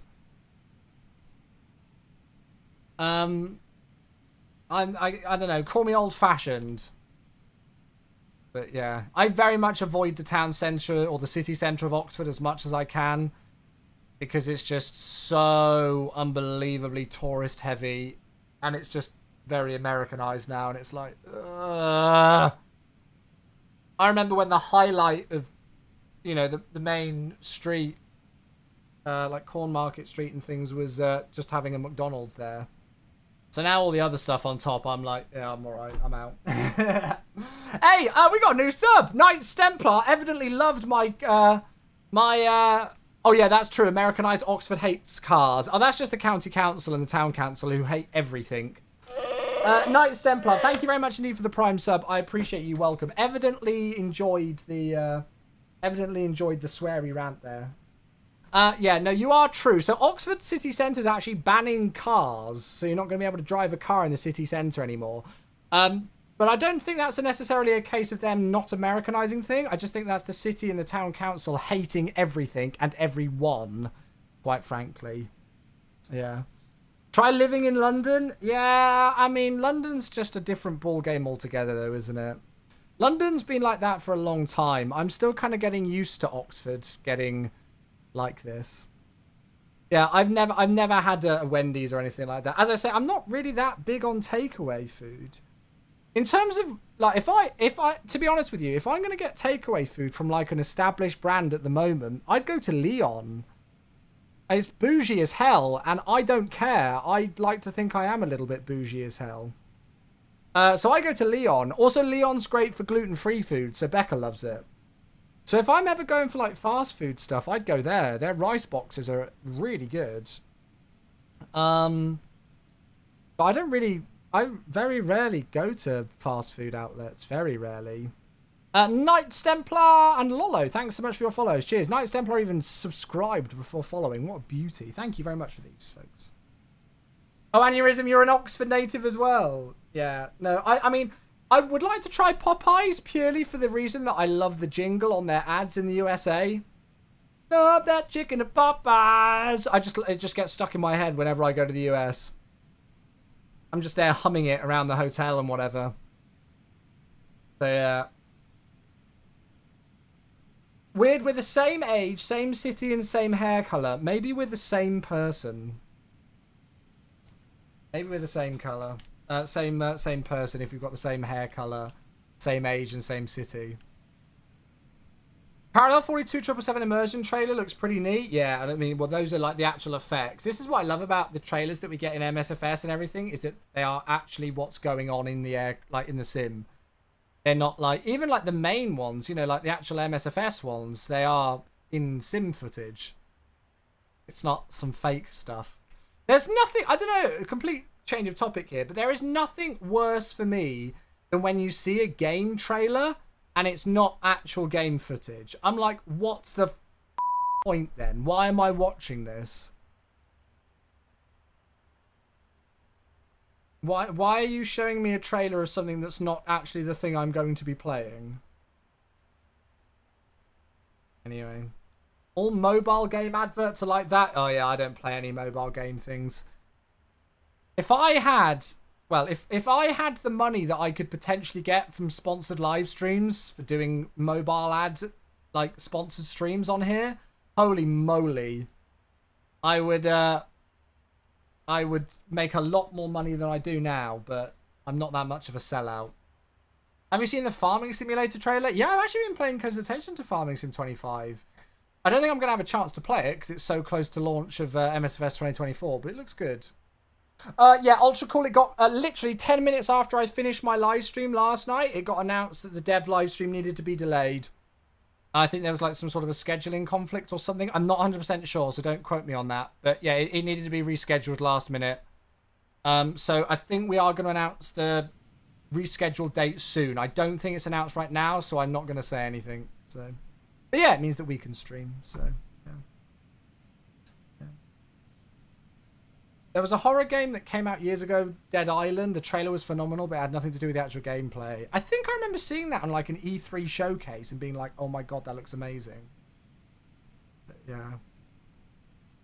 Falco's here as well. Apologies if I've missed any hellos, by the way, or anything, folks.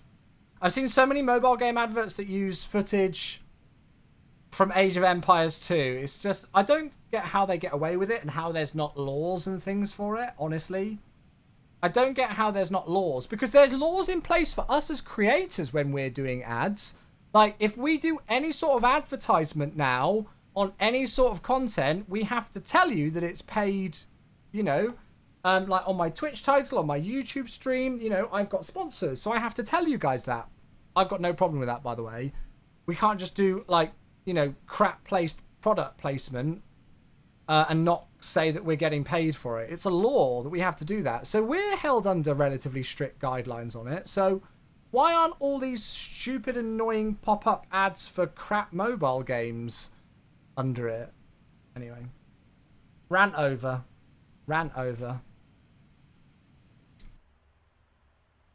I just inherently distrust mobile games now. Unless they're like already established titles that, you know, I know are there, you know, I don't really play it, but, you know, like, for example, I know a popular one is like Stardew Valley, those kind of things. Yeah. When's Top of Descent? About 25 minutes odd, cool. That's why Concord isn't in view anymore. Yeah, Concord stopped sponsoring the stream, that's it. Yeah. Hashtag ad, hashtag Chewy sellout. What PC case do you rate the most? I wonder. Maybe if you look above my receding hairline randomly, you might see it. You might see it. Who knows? Who knows? Now, I'm genuinely, like, super... I can't remember if I told you folks about this. Do you remember...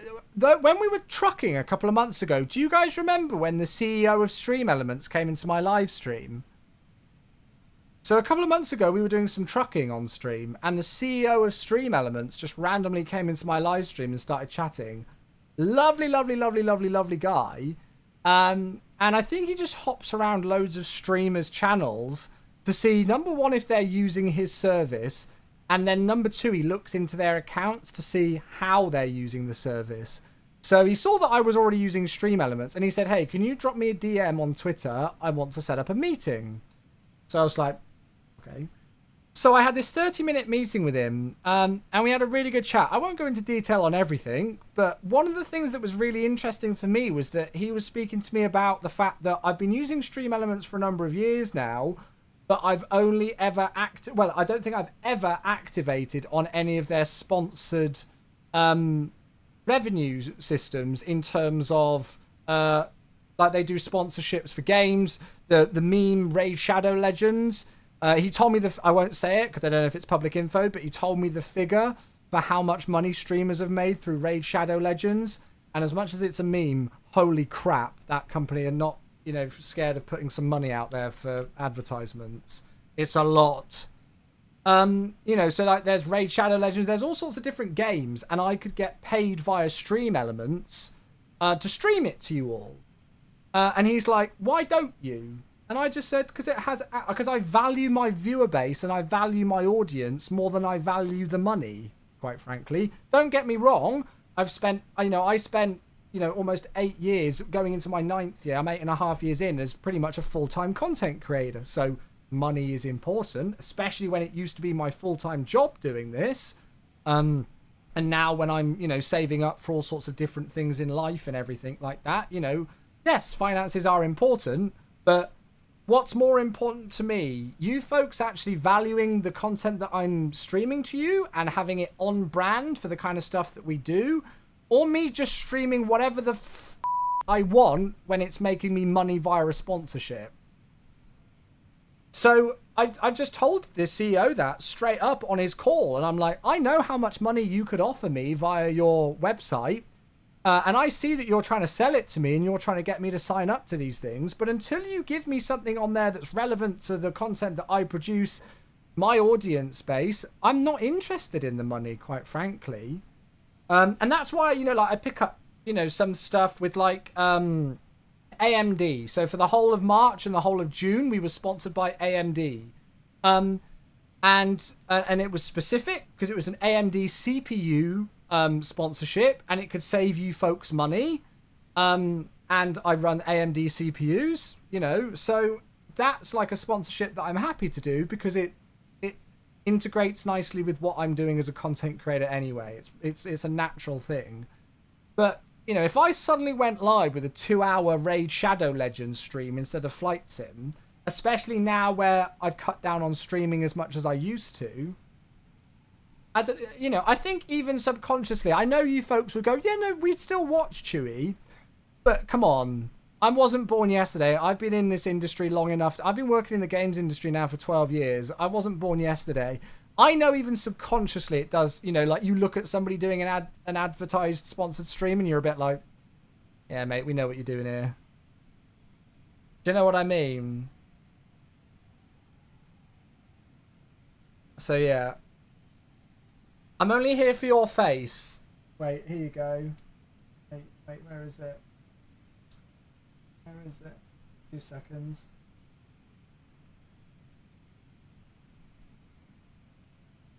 You mean this face, right? That one. There it is. Just for you, Ollie. There you are. Beautiful, right? Just for you. Would love to watch you get FIFA rage. No, yeah, but it's not even those. Shall I go and have a look on the Stream Elements website and see what there is right now? Sponsorships. Here we go. Let's have a look. Royal Match. Star Trek Fleet Command. Well, that's Star Trek, and that sucks compared to Star Wars, so definitely not. Raid Shadow Legends. Call of Dragons. Roblox. To be fair, with how insanely complex the Roblox flight simulator is, who knows? Ant Legion. For the Swarm. Marvel Strike Force. Watcher of Realms. Puzzles and Survivals. It's just, when the hell have I ever even spoken about anything remotely related to any of that in any of my content? Never. Don't get me wrong, by the way, this sounds like I'm moaning at Stream Elements. I'm not. I cannot tell you how much I appreciate the fact that the CEO of the whole company gave up 30 to 40 minutes of his day to have a chat with me and have a really constructive conversation, and was genuinely interested in my perspective as somebody who's been working in the gaming industry for over a decade now and been content creating for 8.5 years. He was genuinely interested into what would appeal to me, and we actually brainstormed some ideas, so who knows, they might get integrated. Again, I won't give those details because, that was a private conversation for the most part, right? But who knows, some of the ideas that we pitched together, he might actually want to incorporate. And the fact that, Stream Elements has so many, options for streamers to make money with things like the sponsored streams, and it's all there on their dashboard, bloody brilliant. Great. It's so nice to see companies doing that and making streamers money with it. For me, it's just not me. Is he still the CEO? Yeah, I think he like founded the company and everything. So yeah. Like, and I'm not judging other content creators if they want to do it, because it might be more relevant to them, especially if they do a lot more variety content. But I mean, my variety is the word simulator. When was the last time you folks saw me stream something that wasn't a simulator? You know, if we do any variety content that's not flight sim, it's farming sim or it's truck sim, isn't it? You know. So if they had some simulator stuff on there, I might be tempted, but, you know.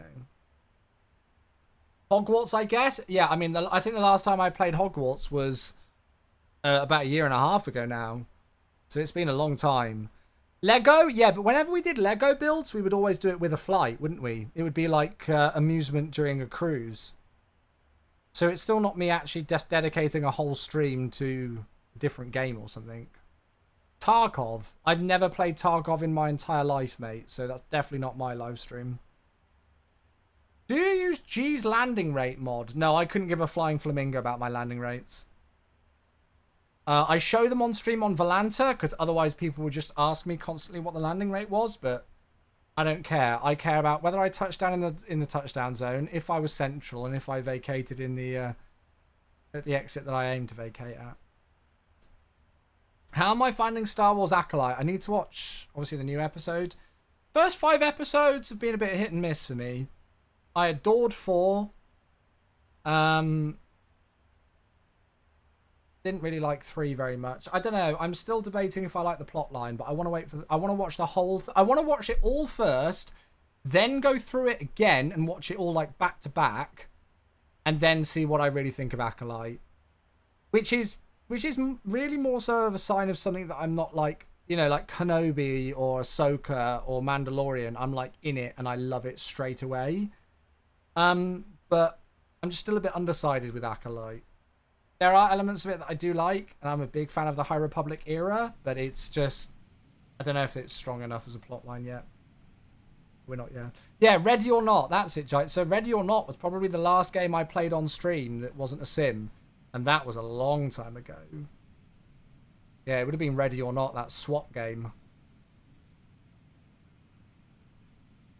How you doing there, Delegate? To see you. Hope you're well. They should have just left Star Wars alone. Oh, I strongly disagree with that. I love a lot of the stuff that Disney's done with Star Wars. I know a lot of the fanatical people hate what Disney have done with Star Wars, but quite frankly, Star Wars would probably be, well, not dead, but it certainly wouldn't be thriving as much as a industry in a just its own almost genre without Disney. Whether you agree with everything that they've done and whether you like everything that they've done, absolutely your own prerogative, but I don't think we'd have anywhere near as much content, you know. Could you really see Kenobi being made by Lucasfilm on their own without Disney? No. No way. Fortune, hello, how you doing? Star Wars is cool. Star Wars is the best. I have a piece of the original Star Wars in my studio chat. I don't know how many of you know that. It's my like #1 prized possession. Right behind me. Can you see on that wall there? That is an original piece of the Chewbacca costume from A New Hope. Which is like in pride position above the Millennium Falcon. So there you go. KO Minin, if I pronounce that correctly. That is definitely a name change, because that's an 8-month sub for a name that I do not recognise. And I've just murdered the pronunciation of. Thank you very much. Really appreciate the 8-month sub. I'm sorry that I've just murdered the pronunciation of your name, but that's either a name we haven't seen for a while or a name change, because I feel like I don't recognise that one. Right, 2 seconds. Give me a sec.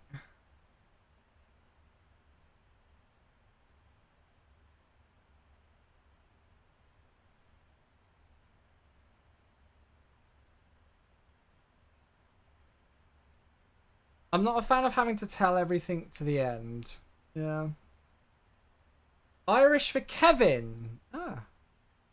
Fair enough. Right. I'm going to go and get some stuff prepped for the arrival. Let's go and get some weather through, shall we? there's not going to be anything in terms of ATC. So OERK.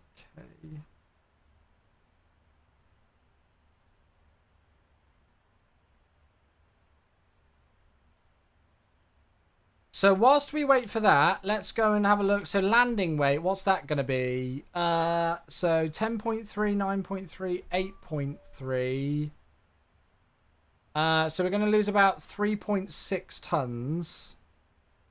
So that's going to be 207.8, if my math is correct. So we're pretty light today, actually. So what's the weather looking like at Riyadh? So this was issued at 1700 Zulu. 060 degrees at 6 knots. Cav OK. Temperature 40. Dew point -1. QNH 1006. So let's stick the QNH into there. Whoops. 1006. So we're expecting about 2078. So we should be landing 33 left today.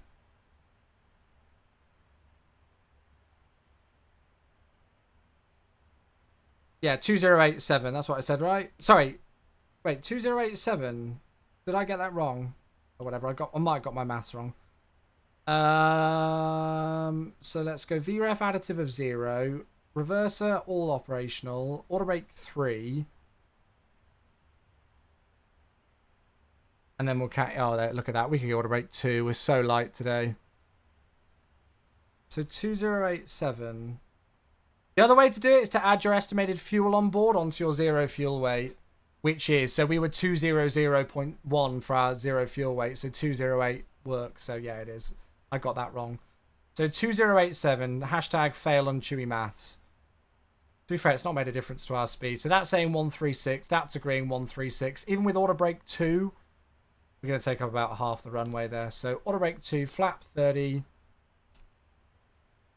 It's usually preferred to do... Now, you would say, like, well, why don't you do a flap 25? I mean, I guess we could. I think usually it's preferred to do a flap 30 landing on a 300 ER. So we'll do flap 30, 136. Auto brake 2. QNH is 1006. Transition level today is going to be 150, which we know is already in the box. One thing to note here is that it's hot and the elevation's a little bit high. So it's a 2,000... feet airport elevation above sea level, and it's obviously 40 degrees centigrade, so that's something to take into account. And then in terms of the actual arrival itself, it kind of terminates. So we're in via Etbas today. So we've got Etbas above flight level 220, Naga above flight level 200, and then Itkus above 12,000, and then that's it. So I mean, in terms of what we actually do from there, it's not exactly great. The ILS doesn't have a whole lot. The RNP, well, I mean, we could go Itkus direct Loxar and do the RNP, couldn't we? If it's Cav OK, we could do the RNP instead. Yeah, let's do that. So we'll go Itkus direct Loxar, RNP approach instead. We'll practice another RNP. So RNAV 33 left. Oh. Now that's got some sort of like Itkus 1 Charlie thing. RNAV, no, that's...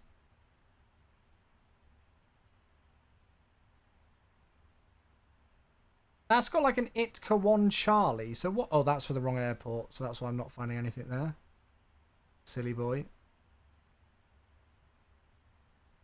Oh, yeah, here we go. Look, Itkus 1 Charlie. Oh, nice. Look at that. It's got the transition straight in. So we don't actually even need to go direct because it will all program it in for us.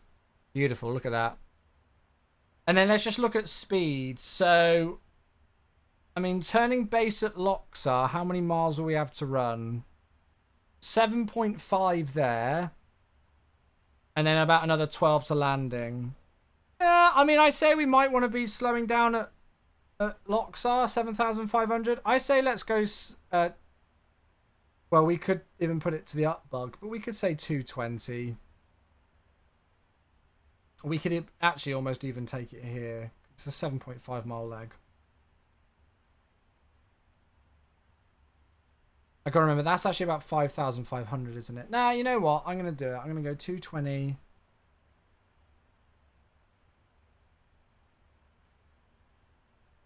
There. And then I'll go 200. I might be being a bit conservative here, but screw it. I don't care. Yeah, and then 170. That's fine. Cool. And so the minima for the RNP today is 2360. So instead of scrolling for 8 years with that, we'll go EFIS and we'll type it in. 2360 for the minimums. And now if you have a look on here, we've got borrow 2360.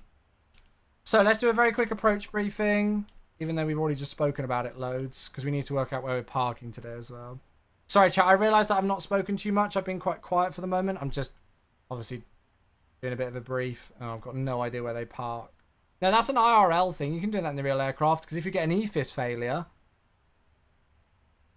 what are you going to do? So many, it's weird. I show that trick every time I fly the 777 and still people don't know it. Which is why I always do it. I've got no idea where they park. QNH is 100. That's fine. Can I terminate this?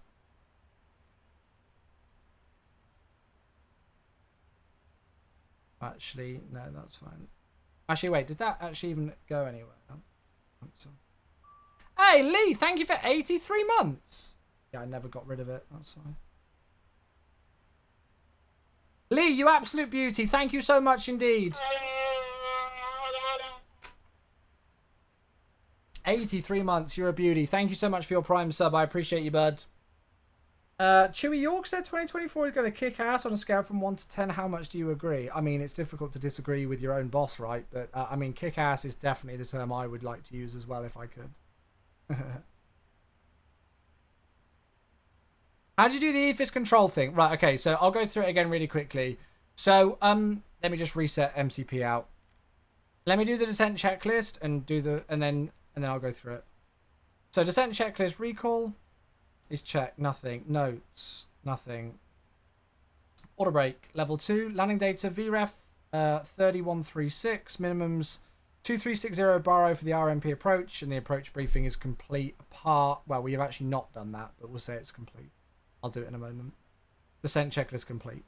So, for those of you who don't want to sit here scrolling for 8 million years with this borrow knob on the EFIS panel, if you want to just type in, and especially when you've got like a high elevation airport or high minima, and you don't want to sit there for ages scrolling for it, you can type it into the aircraft. You can type it into the CDU. It's really simple. You just go down to your CDU, you click menu, you turn on the EFIS control. This is a real thing on the real aircraft. 747s have it as well. The reason why is because what if we got an EFIS failure right now? You'll see that you get an ICAS memo here, EFIS control panel left. So if I had an issue with this and my EFIS panel got stuck, it technically means that you can control it via the CDU. It's a bit of a pain. But yeah, look, you've got range increase, range decrease here. You can change the mode. And most importantly, you can change the radio and baro minima selector. If I just go and delete that. Oh, actually, minimum's reset. There we go. So if you've got a ridiculously high baro minima and you don't want to spend 8 years scrolling it in, you can just activate the EFIS control, type in the minima, so 2360, and then set it on the third LSK down. There we go. And you can see it's on the PFD. Baro 2360. And then you go menu, turn off the EFIS control, and you're back to normal. I pretty much use it on every single time I do it, even when it's like, yeah, like a 200, 300 foot baro minima. I just do it every time. So that's not a PMDG thing, that's a Boeing thing. I remember in the SimFest sim, Gary had an issue once with his right EFIS panel, so I had to use it on the CDU. So it's a real thing in Boeing aircraft. People just don't know it exists. I've been teaching that trick on the PMDG 777 for years. But yeah, there you go. No worries, politics. Very good, Adam. To be fair, we'll use some stuff later with FSiPanel. Dachronic Pilot, hello, how you doing? But yeah, I hope that's useful. 5800X. I would maybe look at going up to the X3D line, Rick. 7800X3D. Very solid CPU. Very solid. When's top of descent? Oh, in like a minute. A minute and a half. No worries, Lee. Have a safe flight, mate. Have a safe flight. You've just saved me 6 hours a year. There you go. There you go, folks. No longer do you need to scroll. I don't think it's a thing in the 737, but it's definitely a thing in the 777. It's a thing on modern CDUs in the 747. I don't know if you can do it in the default 747, and I'd need to ask... I don't know if Mr. Airbus for the win is here, but I don't know if it's a thing on his aircraft as well. So, yeah. Right, let me just do a very quick approach briefing, chat. So we're at BAS, we've already done this. Then it's the ITCUS 1 Charlie transition. So to OBSAR and then LOXAR. And then we're doing an RMP approach runway 33 left.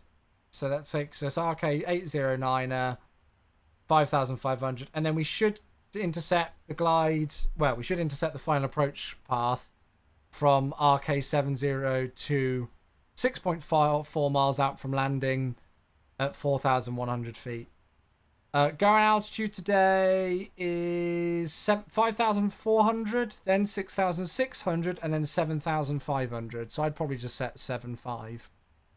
Transition level is 150. That's already set in. In terms of how we're going to fly it, we'll land it. So 3-3 left. We'll aim to vacate Alpha 5 today. And then we'll cross Papa. I've got no idea where they park. Unfortunately, no idea. We'll go Papa and then Echo, and then we'll park somewhere on here.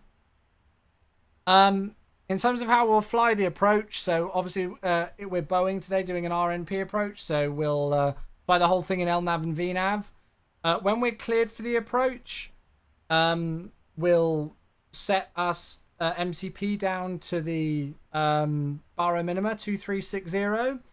And then when we're below the go-around altitude, well, we could do it below that. But once we're established on the final approach course, probably once we're past the FAF, and we're below go-around altitude, we'll reset to go-around alt. Yeah, I think that's it. Go-around looks pretty simple. Nothing to worry about. Only other things, it's hot. 23 to 26. Perfect. Thanks, Vix. So there we are. Top of descent. Down we go. Denver, I'll be scrolling for ages. That's it, right? Yeah, Dachronic. We are. I know, it's a faff, Ollie. Faff. Just as a reminder, folks, we will not be doing the return flight today back to Dubai, but we will be doing some more flying. We're going to be using a new add-on that I've just discovered. Well, I've heard about it, but I've never used it before. It's called FSiPanel. It's basically like a pilot instructor panel. So you can set yourself up for approaches and practice approaches. You can arm failures and practice failures. You can do all sorts of things. It looks really good, so we'll do that for a bit.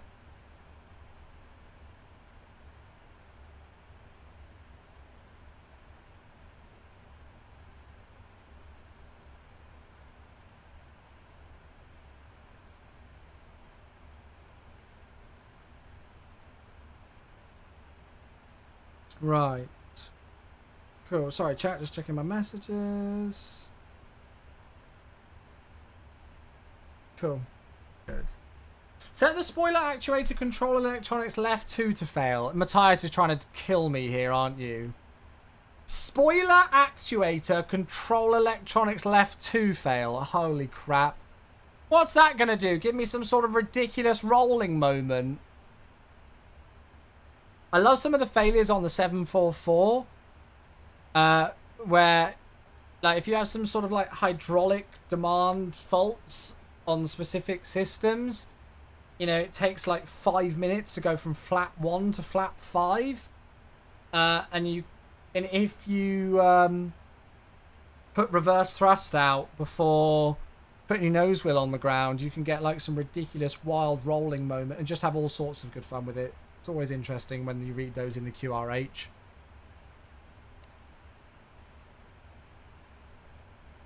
Right, anything else I need to know? I don't think so. I think we're pretty happy with our approach briefing. We've got 104 nautical miles to run, so we're sitting dandy. We're looking good.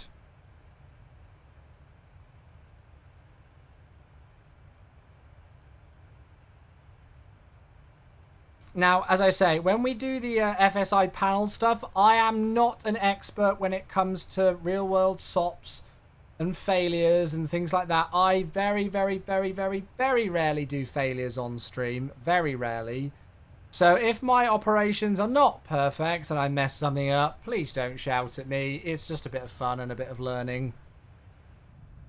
That's why we do it in a safe environment of a sim, right? So, yes, but I will try. You won't have time to read anything. Oh, for God's sake.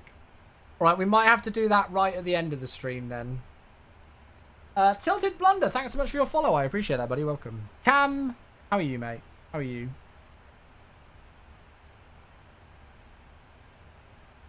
But I think we're happy apart from that.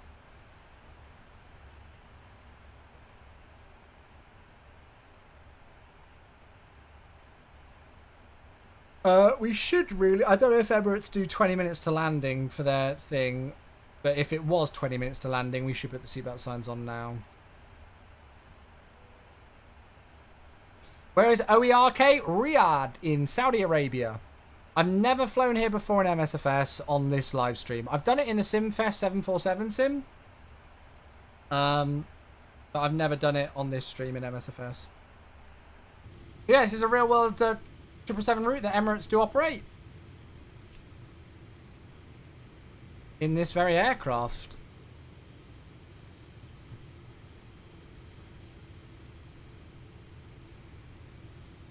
Two secs, chat, sorry.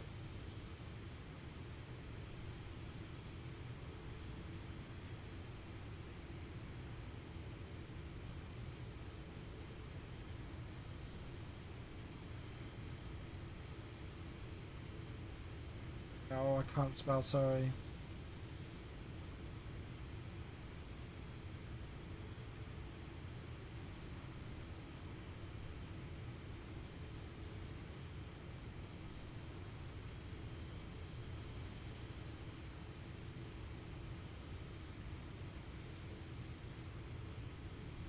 I did OOMS to OMDB in the Emirates real world 47 minutes. It's ridiculous, isn't it?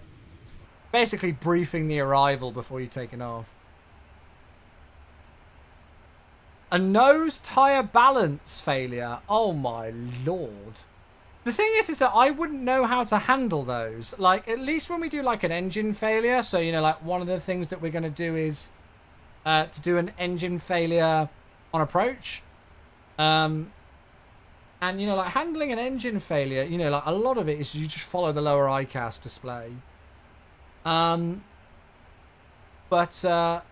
with things like that, goodness gracious. Emirates use Terminal 3. Yeah, somebody said they use stand 23 to 26.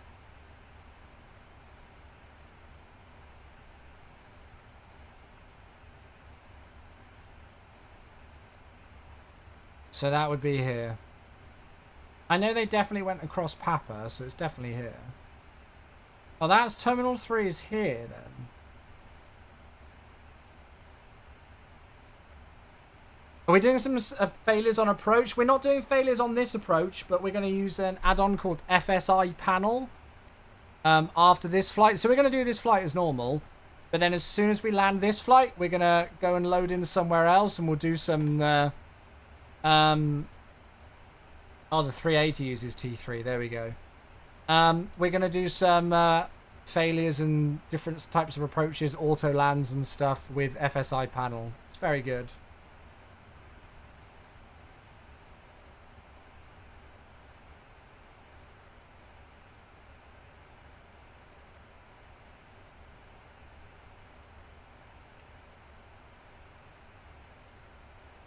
I'm not really too worried about our speed trending up here. The 777's notoriously slippery, and it's not getting to the ridiculous, you know, scale. We're about 20 knots above the speed back there, but we've still got 69 nice nautical miles to run, and there's no other traffic around, so... Oh, Emirates 816, the return flight's just departed out of Riyadh on Matson. So let's keep this going down. I'm going to go down 150 because I know anything below that we're going to be on local pressure. Sorry, I realise some people have been sending screenshots today and I've not looked at any. Very nice. Very nice departure from Nice. Ah, he's so funny. He's so funny, isn't he?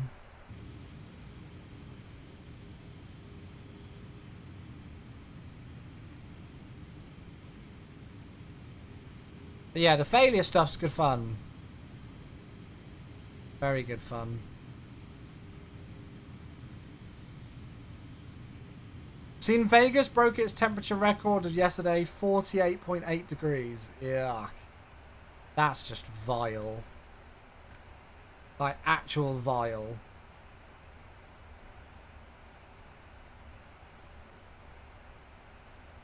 Yucky. I mean, it's quite scary, isn't it? It's like that.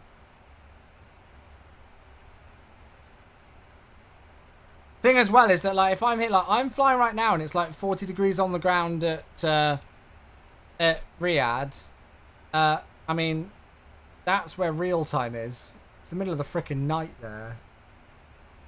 So it's 40 degrees centigrade in Riyadh, but it's, you know, like, it's like this.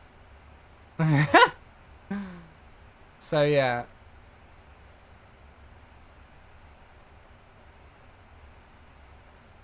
Where did we have that? We had that there, didn't we? There we go. Bit of traffic? Traffic. Oh, actually, what I should do is I need to put that on below. Traffic, traffic. That's fine. They're descending. We're climbing, and it's a company aircraft, so you'd think they wouldn't want to hit me.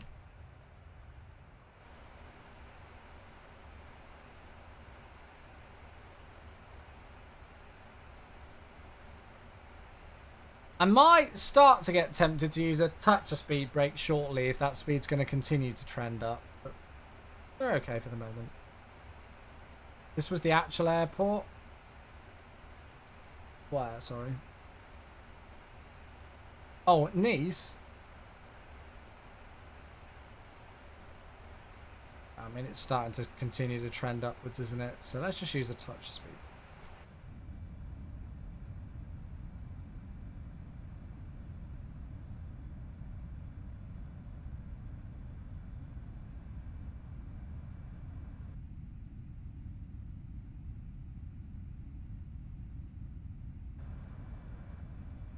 Very nice, yeah.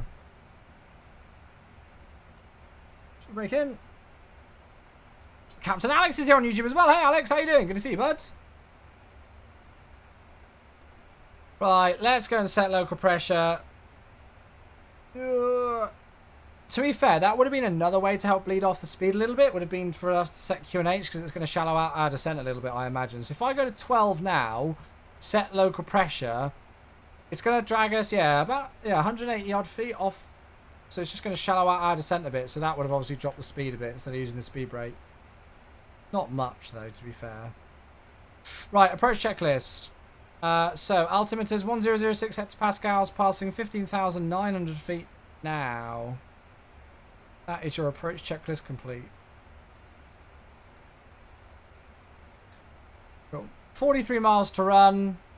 So we've got to also think about the fact that it's 15,000, but the elevation of the airport is 2,000. So really, we're at about 13,000. I'll play one more song, and then we'll finish up there for the song. So let's go get the yoke in place.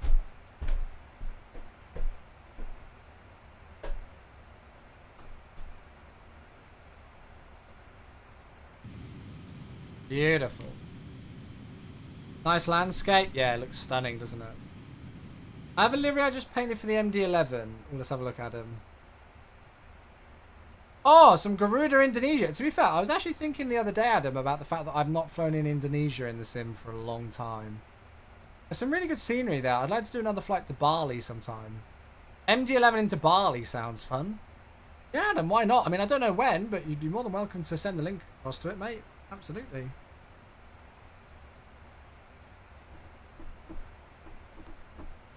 So a good gate really is about 30 miles at 10,000 feet. So, yeah, if we say if we're about 12,000 feet at 30 miles, you know, we know we're pretty good on that gate.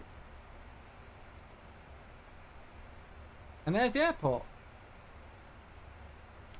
Virtual World A. Met you at the FS Expo during the landing challenges. Had a lot of fun despite slamming the aircraft in the ground. Love it. How do you like the 777-300? I love it. Absolutely gorgeous, isn't it? Yeah. I think they did an awesome job on it. It's just so nice to finally have it in the sim. It's so nice to have it in the sim. This has been one of those that so many people have asked for and been looking forward to for such a long time.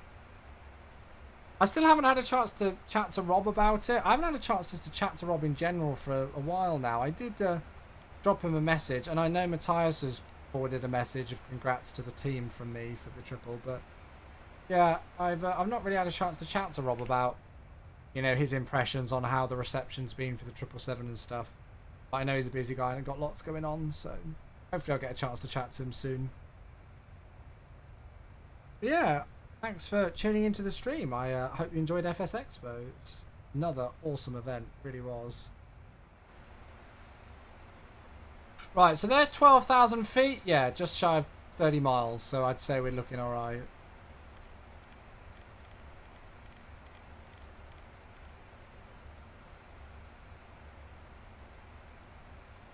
I'm gonna use a bit of speed brake here because it wants us to slow down. Because we've also put 220 in at Loxar.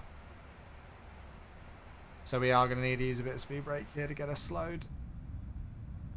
Race of the Maxes now. Well, there's 3 Maxes coming to MSFS. There's obviously going to be the default one, iFly and PMDG. So we've gone so many years without any Maxes in the sim, and now we're going to have 3. You don't understand why he doesn't make 747. What, PMDG? They are, mate. They're just, it's just not. The 777's got priority over the 747.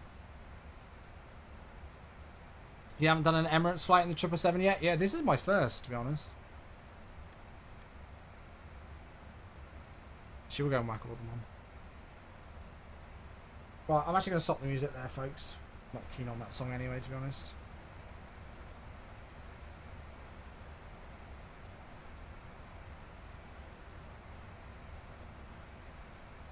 How do you program a hold for a waypoint in this aircraft? Oh, it's a bit difficult for me to show it now because we're on approach, but essentially you would go to the hold page and then select it and then go from there.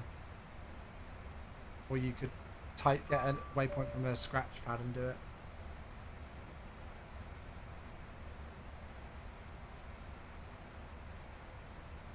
So we can actually take flat 1 now. There's the turnover Loxar. And this is why I entered in those speed restrictions, because otherwise we're going to start to get ourselves too high if we're not careful. So flat 1, still got the speed brake out. We're 20 miles, so I would like to be a little bit slower than where we are right now. So I'm glad I put that speed restriction in. That's a massive lag spike. Right, let's say that we're cleared for the approach.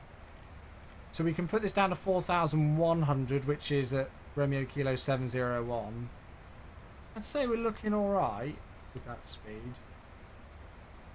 We could open up the speed window here. Now that we're at flat 1, it should stay in VNAV path. It shouldn't go into VNAV speed.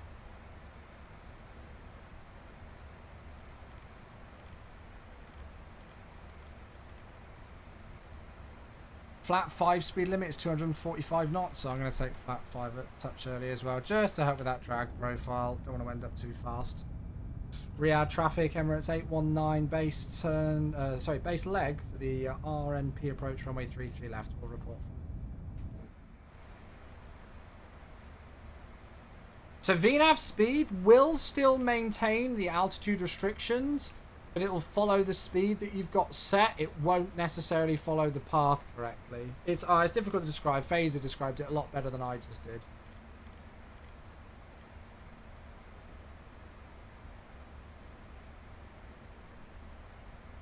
flat 15 speed limit is 230. Got 14 miles to run.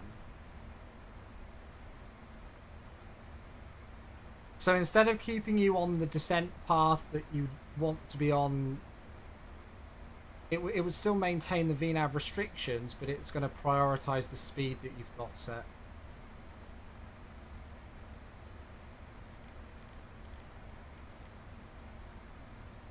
Right, I'll tell you what, just, is it slowing down?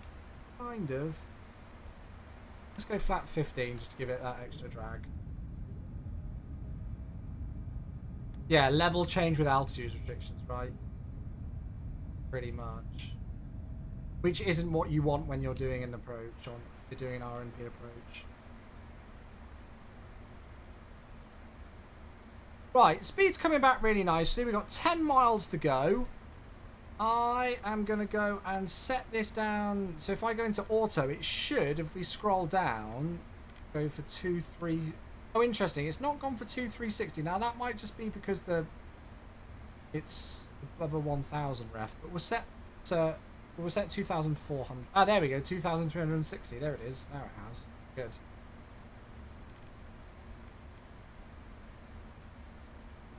So 8 miles. I was just about to pause the ads on landing, but I don't need to do that. Oh my fucking god. My streaming PC just tried to make me update to Windows 10. Windows 11. Get down, flaps 20. Ready for push and start. Stand 25.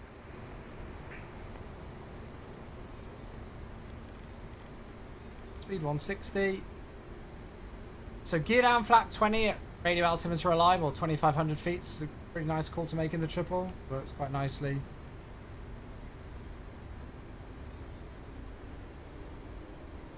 And then we're about 2,000 now, so let's go all the way back. 136, 141.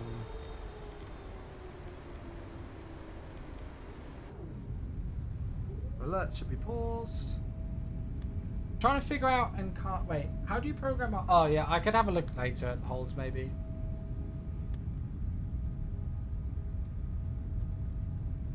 Have a look in the documentation for it, Zachary. Okay, landing checklist. Landing checklist complete. And we should be able to set the go around altitude now.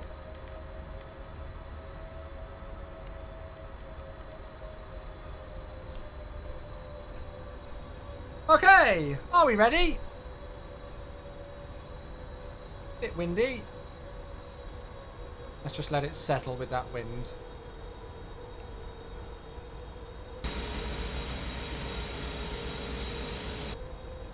Here we go. Flight deer. 1,000. Checked.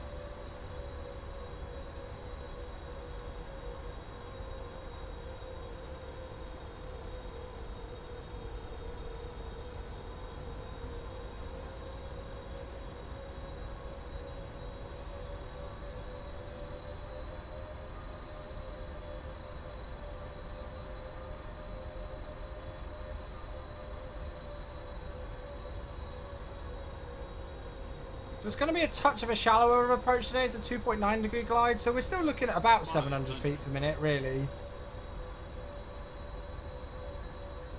Just got to remember about that elevation. Although it's only 2,000 feet and we're very light today, so it shouldn't make much of a difference with our flare or anything.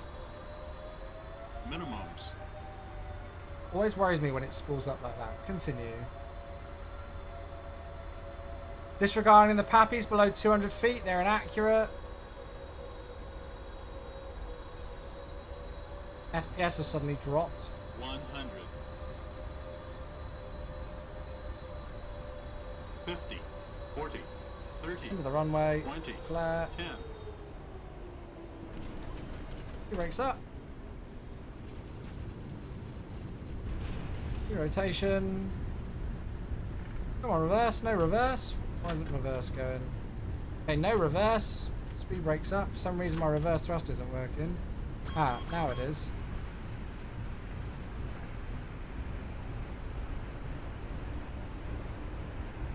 Alright, manual brakes. I think I want that next exit, don't I? 60 knots, forward idle.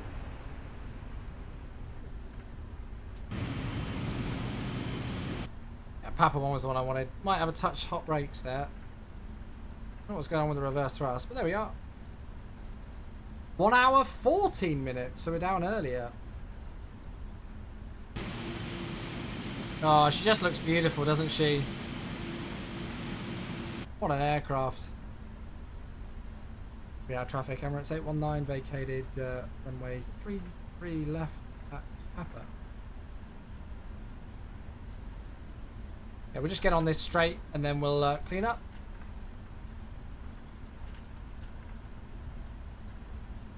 Yeah, I don't know why that didn't work, but hey.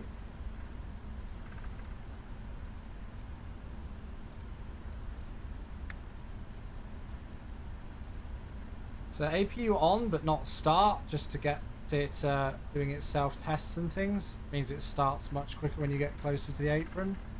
Another nice little tip for you there. Saudi 1 MD, taxiing to runway 33 right for takeoff. And clean up everything else.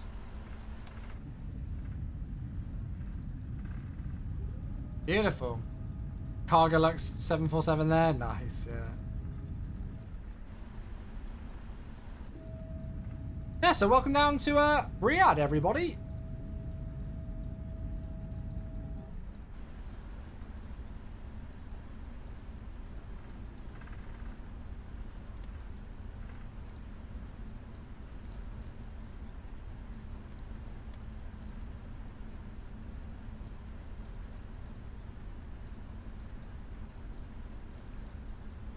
Shouldn't need to do that with the APU. The start sequence has the APU fault test as well. It's a weird thing that a certain operator that's based here in the UK do.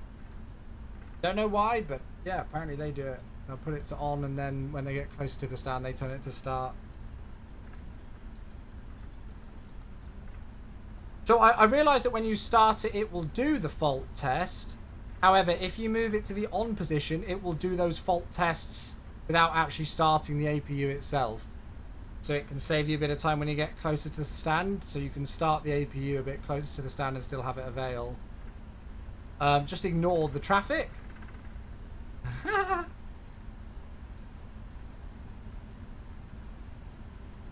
Just ignore them. So I think that's the concept behind it. It's... Right, I'm pausing alerts. Just going to watch our speed as well. Takes about 55-65 seconds for the APU. Yeah, I mean, you'll see BA literally turn it on as they pull in on the apron pretty much. And I think it's because they do that. So they'll put it to the on position to do those fault tests. And then it just needs to start. So we're going to take this first right here onto Echo. Airport elevation issues? Yeah, it must be. I don't know why.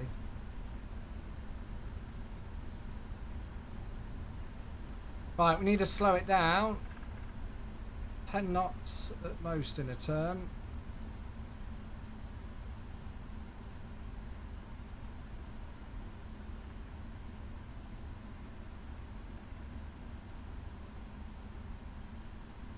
Depending on how old your plane is, yeah. See how that turn goes when you leave the nose wheel like that? It's crazy, but somebody do it. Right, so 2.6 should be on the end here. So we're just going on to Echo, so we're going to continue down 2.6 there.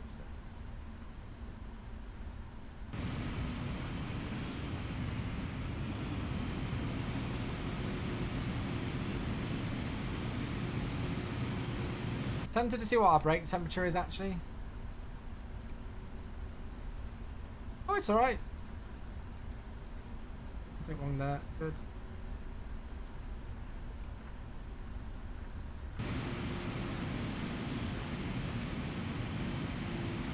Beautiful.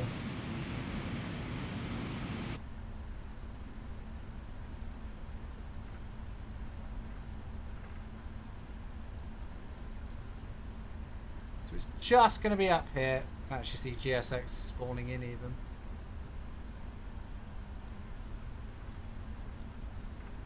And the 777 just taxiing out.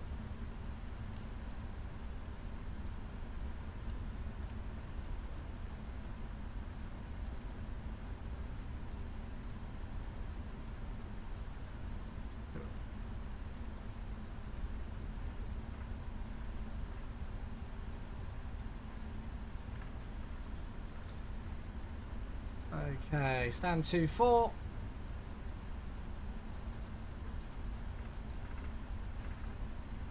We're just in this cul-de-sac here.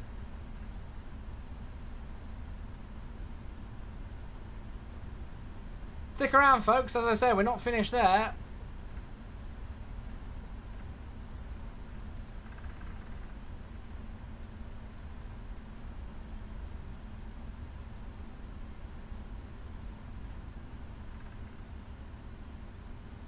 Cabin crew, thanks for all your help. Doors to manual and cross-check.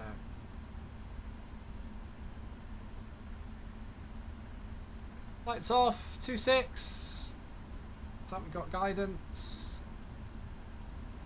See, look, the APU's already running.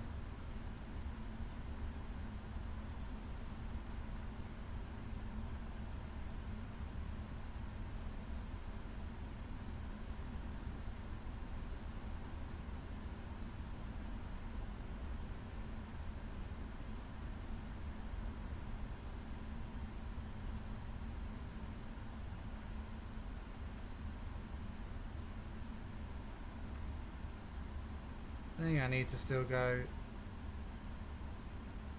left here. Aha, there.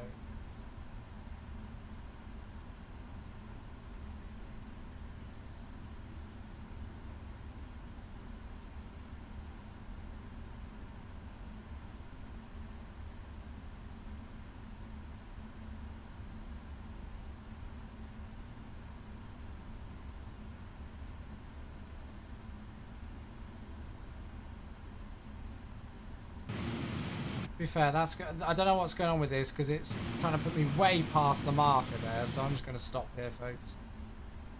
It's saying I'm ages away still, but we're past the yellow marker, so no idea. Right, parking brake set. So we're checking for 3 things. We're checking for APU running, we're checking for doors manual, and parking brake set. Those 3 things, engine shutdown. Seatbelt signs off.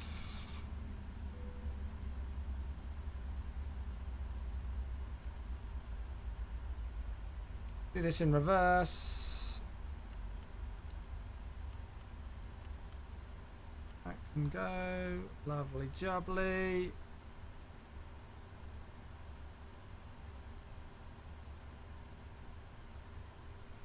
Cool. Saddle power's in. Leave the APU on. And then shutdown checklist. Shutdown checklist. Parking brake is complete. There we go, folks. Welcome down to Riyadh. Beautiful, beautiful, beautiful, beautiful. So, as I mentioned to you, we are not finishing there for today. We are going to be doing some more stuff. Let's go and have a look at Volanta. Check out the flight statistics. There it is. So, flight time was 1 hour and 40 minutes. Block 1 hour 35.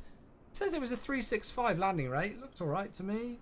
G-force 1.08. Not really worried about that, to be honest. Smack bang on the centre by the looks of it. Pretty much. Just past the main markers, but still nicely in that touchdown zone.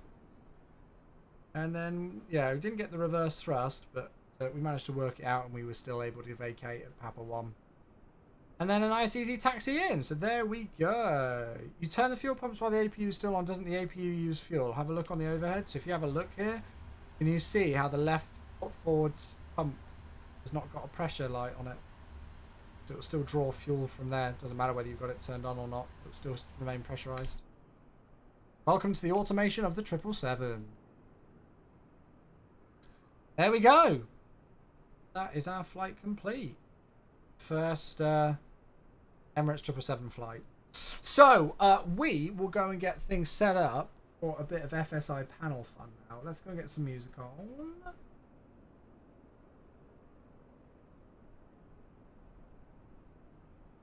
And we're going to get it rocking and rolling. Where are we flying to next? Ah, well. We're not actually doing a full flight next. I'll show you what we're going to be doing in a moment. Is it a good game? Oh, Bob, maybe that's why chat's quiet. It's suddenly gone very quiet in chat. Nobody's speaking to me. Maybe it's because they're watching the football.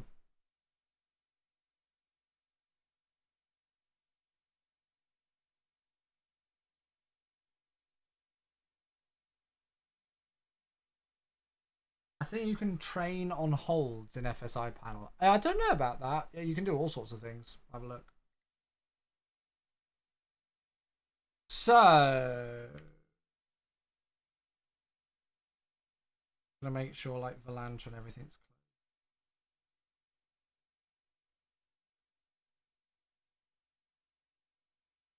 So we're gonna use a new add-on for me, folks, as I say, which I'll bring up for you and show it all off. Actually, I should probably do it once I'm loaded into the aircraft, shouldn't I? Looks like it's got it. So it is this. Here we go. So this is the add-on. It's called FSiPanel 2020. I'm using the advanced edition. And essentially, it is, yeah, it's like a instructor station. So you can select where you want to be. You can set up an approach. You can put yourself on a runway. You can select your airport and load into things. And then you can do all sorts of things. You can do sim control. So you can change, you know, all of these things. Change your altitude. You can set failures. And then it's got setup stuff. So look, so we can select different options. So you can change, you know, the positioning stuff. You can get nav data in. You can change whether you've got pounds or kilograms for your weight. And you can get landing reports through. And then it's got integration with loads of different aircraft. So it can program the FMC for you. It can set the auto brakes for you, the flap setting for you. It's got, you know, fly-by-wire, Phoenix, 737, 777, Mad Dog stuff, CRJ ini builds. It's got scenarios. There's all sorts of things you can do. It's got training scenarios, although I've not tried these yet. But yeah, you can do all sorts of things. So I thought we'd do some different things. Mess about with it a little bit. Well, the Honeycomb Alpha Bravo and Charlie flights from instrument. Oh, nice. Awesome, Annihilator. Yeah, hopefully you get them. Hopefully the shipping actually is a thing with them now. So, I thought we would load in LAX. I don't know what the weather's like at LAX now, but it was pretty shocking there earlier.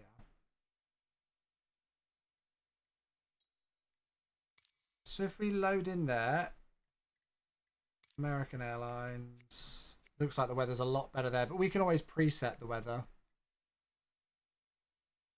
And then what we'll do is we'll do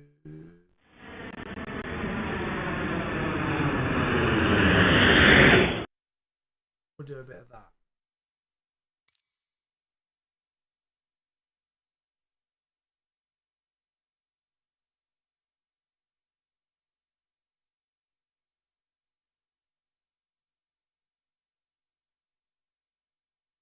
So what I'll do is, what should we do first, chat? What should we do first?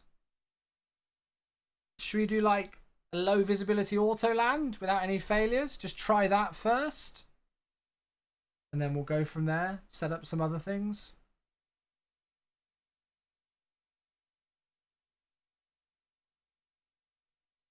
Two 2-1 Spain is it at the moment? I feel like I'm missing out.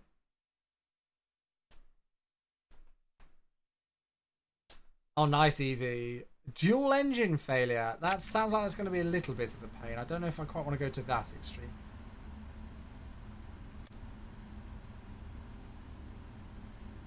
Might be a touch extreme. How's your day going? Yeah, Deltafly, not too bad. How you doing? Aerosoft said 1 to 3 days shipping. Oh, perfect. If they've already got an Aerosoft, then you're sorted. So what we'll do is if we go and set ourselves up, we can go KLAX, 25 left, and we'll do a 4 nautical mile final. And then we can literally just go profile final, yeah, vectors final, flap 30. Now, the only thing I want to do is just change the altitude. I don't know how to do that. Highwayman, thank you for 20 months. Hey, thank you very much indeed. Thank you so much. 20 months, sir. Welcome back. Bloody hell. Sorry. I really appreciate that, buddy. Thank you. The only thing is the altitude, so it's going to load me in at 1,100 feet. I don't know if I can change that.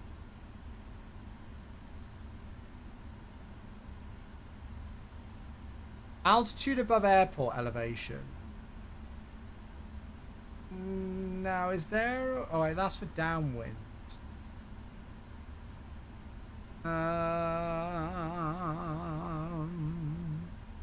Do 8 nautical miles and be higher? Yeah, 8 nautical miles is quite a long time, though. I mean, it'll be fine. I know it will, because I've already tested this. Let's give it a go, though. Let's go... back to position, and let's just go... Well, we'll see. So if we go move aircraft, you're going to see... so... New load. So here you go, look. Can you see? So the 0 fuel weight. So... I don't know. Oh, it's in pounds. How many pounds of fuel do you reckon? So what's max landing weight? Should we do it like at max landing weight pretty much?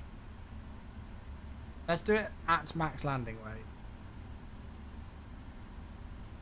Update load. So now it's going to set that for us. And it should get things in place. Yeah, Maple, I used a different playlist. So I was using a new funk playlist. So now it's got a new screen that's come up saying FSiPanel is preparing your aircraft. So we're just going to leave it to do its own thing. Radio altimeter. And now we're just going to leave it. Can you see that it's changing stuff in the CDU and everything for us? So we're just letting FSiPanel do its thing at the moment, letting it sort itself out.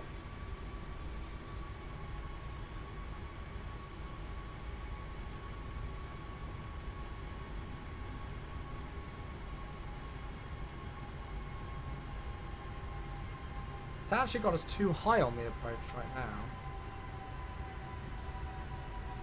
So there we go, now it's going to descend us. And then what I'm going to do is I'm just going to click approach on here. And then what we'll also do is we'll also go and change the weather.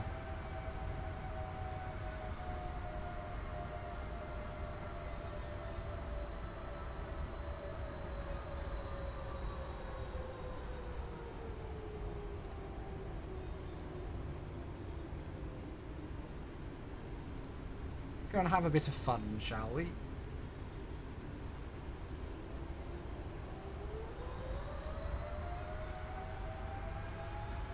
Right, we'll leave it as that. Wind layer. That's fine.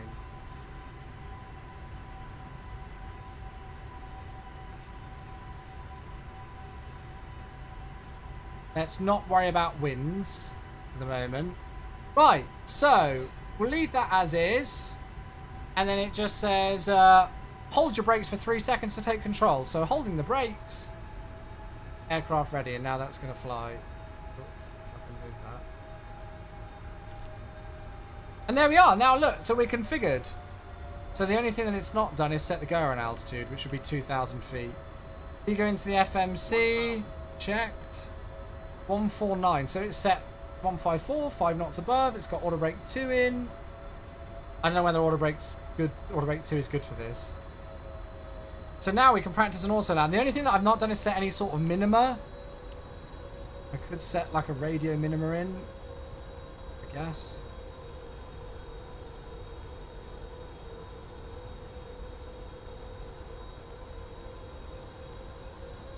$50 feet. There you go.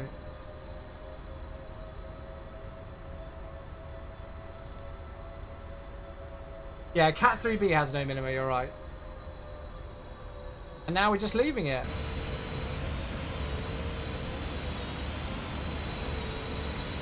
Greetings from Nairobi, Kenya. Hello, how you doing?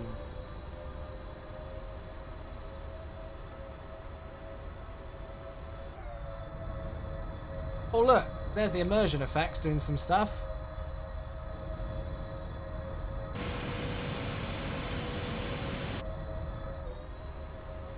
There's the runway. I'm just going to let the aircraft auto land right now. 50 above. Decide. 30, 20, Oh, beautiful. Brakes up, reverse as normal. So there you go. So look, so we can start to test out some scenarios, which is pretty cool.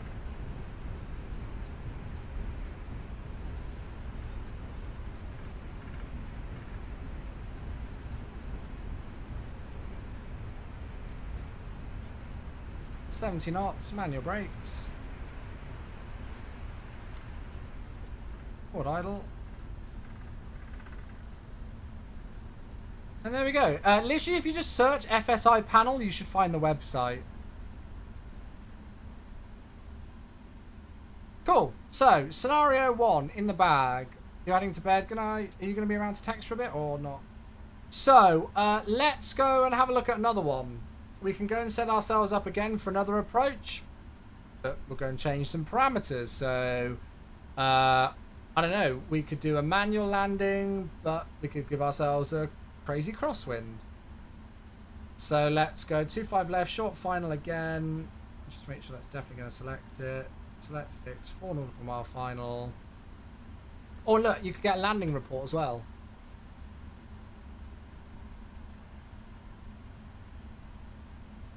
Landing distance good, deviation from centerline very good, touchdown rate, nice landing, bank at touchdown. I mean, this was all the auto landing, but there you go. Get all of this stuff here. It's really cool, right? And then you can export this if you want. So let's go and move the aircraft again. And we'll let it get itself set up. And then we'll go and change the weather conditions and give ourselves a disgusting crosswind, shall we? How do you control the cameras? So I've got key binding set up to move my cameras around. And I've also made custom camera views just in the sim. Oh, please release your parking brake, Roger. And then I use insert to go to drone mode.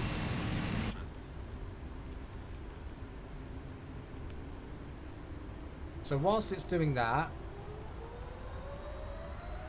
go and get these, and then cloud coverage. So let's go with a southerly wind.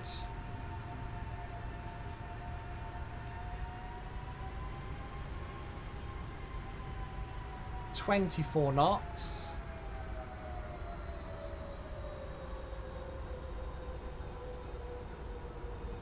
Just, I don't know what the max crosswind limit is. 34?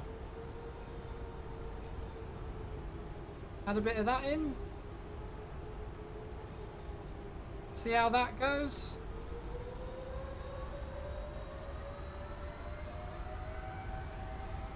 Right, is it? No, it's not selected the right approach, and I don't know why. So ILS 25 left. Thank you. Wide slope. Arm the approach. Wide slope. Look at the aircraft reacting. Oh, it's not liking that, is it? Wide slope. I'm not Wide controlling slope. this now. Wide slope. Wide slope. I don't like that it's putting me at 1,100 feet. I really want to get rid of. I want to find out how I can sort that. Wide slope.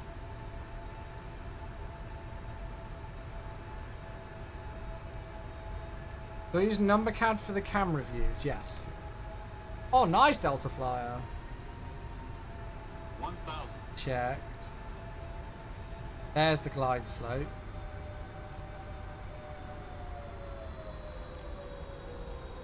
Holy shit, look at the weather. I don't even know what speed we should put in here. Probably 164 actually.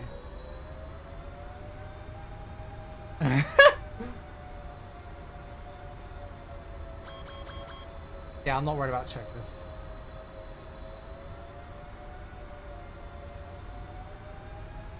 What did we select for that wind to be? I didn't think we put it quite that crazy, right?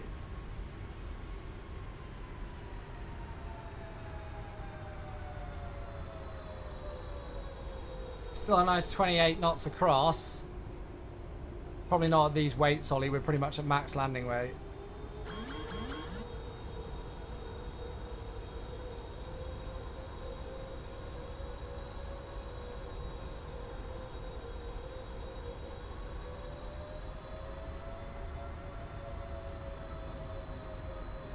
So yeah, we can practice our crosswind landings. 100. above. Decide.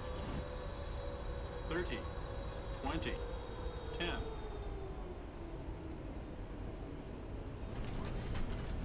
He brakes up.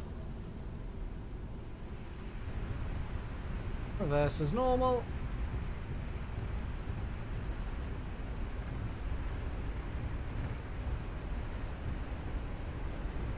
So yeah, you can practice some crosswind stuff. What was wrong with that one? We're going to have a look at the landing report in a moment.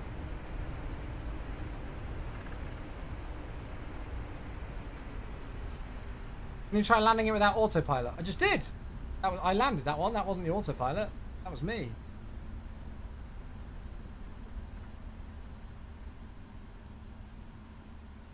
Right, parking brake set. Landing report. Landing distance, just within limits, that's fine. Deviation from centerline, 2.1 meters left. Well, yes, there was a massive crosswind. Touchdown rate, 138. But yeah, you get all of this stuff here. It's pretty cool. So you can have a look at all of this. Pitch at touchdown, bank at touchdown. And you can just practice your approach. So you can literally just set yourself up and continue practicing approaches. But you can do all sorts of things. So, I mean, we could have some real fun. So I'm going to set ourselves up for approach, and I'm not going to tell you what I'm going to do. Matthew, thank you so much for the follow. Welcome, mate. Thank you. Right, I don't know why it's not setting me up for the correct runway whenever I ask it to do it. If I go into setup and it's like 2,000, what is the airport? Yeah, so, I mean, I don't know. 2,000. I don't know. I don't know how to set it at a higher. Because when I go to position, look, ILS 25 left, 4 nautical miles at 1,100 feet. I want to be higher than that.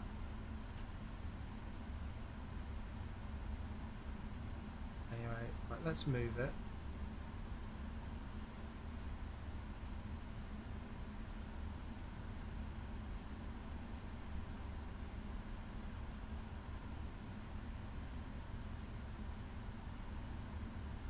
Please release parking brake, sorry.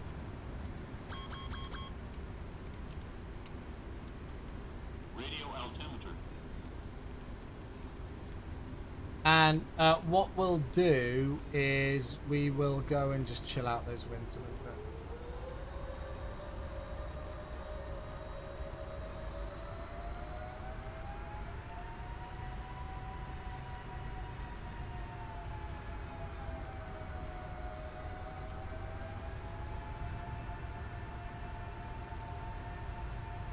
Yeah, it's weird because now it's going to program in. I'd like to change our weight actually a little bit as well. I didn't do that. But it keeps putting in 6 right, and I don't know why. We're ILS. Glide slow. And then it. Yeah, I don't know why it does that. Glide slow. Right. Glide slow. Let's have some fun. You ready? Glide slow. Glide slow.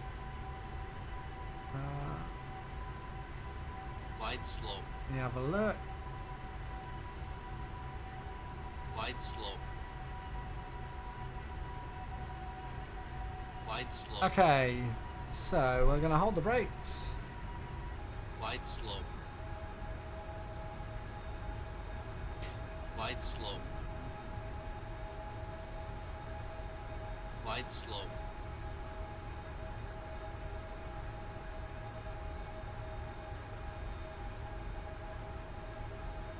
So we're waiting until we're on the glide.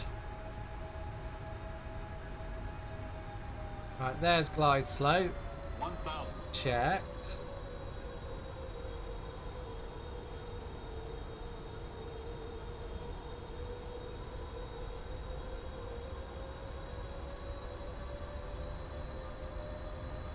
Oh, you know what? Should make this really interesting.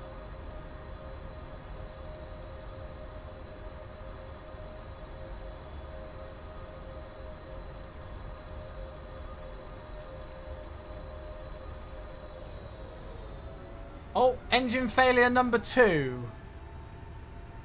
Let's go around. Toga. Flap 20.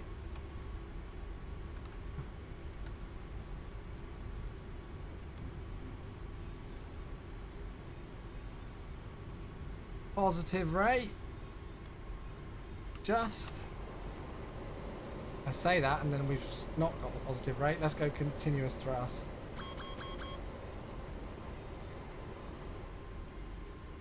There we go, gear up. We'll go heading select. We'll go and select a speed and we'll go flight level change. There we go, thrust, heading select, flight level change. So we've got an engine failure on the right engine.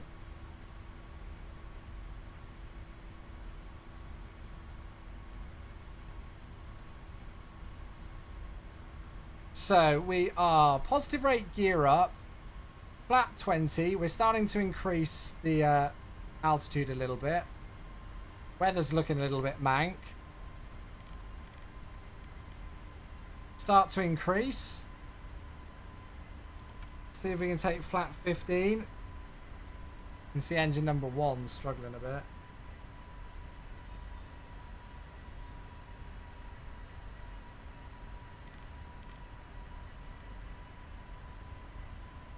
And we're just going to continue on runway heading for the moment. You can see it's struggling to accelerate here with just that one engine. So whilst it's doing that, let's go to the non-normal checklist. Engine fail right. So we've not lost thrust on both engines. So right auto thrust switch, confirm. Confirmed is off.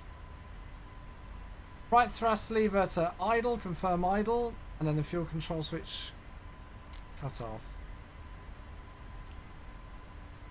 Kyran, we're doing some practice procedures with a with a thing called FSiPanel. So we've got low visibility condition, and on final approach, we've just had an engine failure. So we've now gone around. Cabin's ready, apparently. That's our priority here. Okay, flaps 5.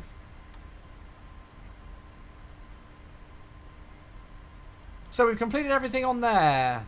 Restart is needed. No, we're going to aim to come back to land. So we don't need to do any of that. Both engines running normally. No, that's we've done all of this. Plan to land at nearest suitable airport. Actually, we need to do this. APU selector. APU start, then on. We're going to get the APU on. And I'll tell you what, we're going to start to turn, make our way back round now.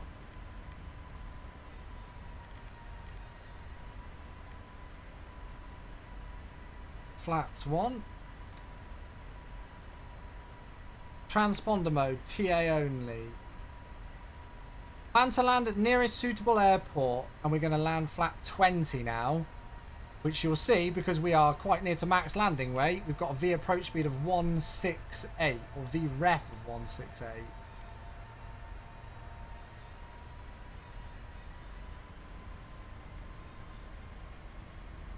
Yeah, I don't know if I missed anything on here. I'm not worried about any of this. So, flat 20, that's fine. Land at suitable airport, which is we're just going to return. Ground proximity flap override warning switch. We go to override. And then landing using flap 30 if performance allows. Use flap 30 and VREF 30 for landing and flap 20 for go around. I think it's flap 20 it said to use, wasn't it?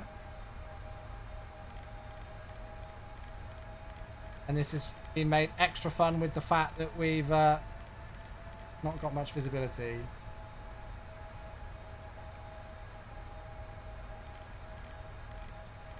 So we'll kind of start to make our way back. What I could do is accelerate even further, actually, couldn't I?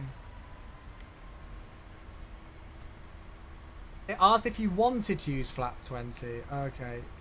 Let me go back. So page 4. Where was it? Was it flap 5? Land using flap 20. Well, that says it. That's not a question. Well, I guess it is because it's yes or no.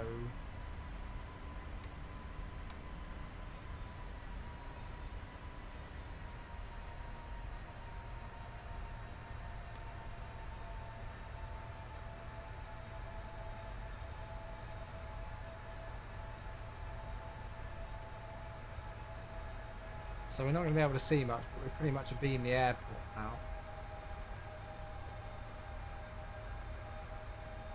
So we can use flap 30.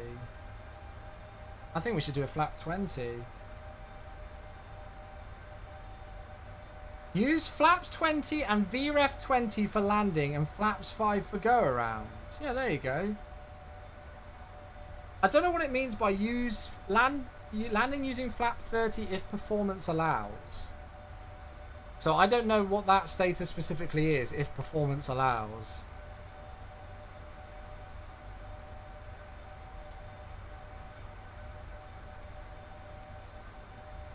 Right, is the approach in? So we'll make sure that's in. ILS 25 left, that's already done. Cool. So if you use flap 20, use flap 5 for go around. Oh, okay. Use the landing calculator. Yeah, well, I wonder if it'll have it with non-normal ops. Oh, that's not going to have anything, is it? We're still on a downwind, so we've got time to do this here. Non-normal. Engine shut down. Left, right, flap 20.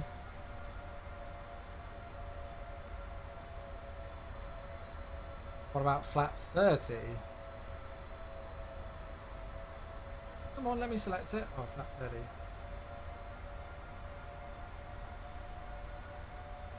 What's that? That's going to be, oh, all up.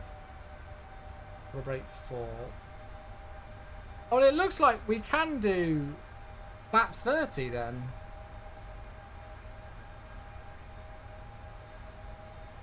I'm not really on a very good downwind heading here, am I?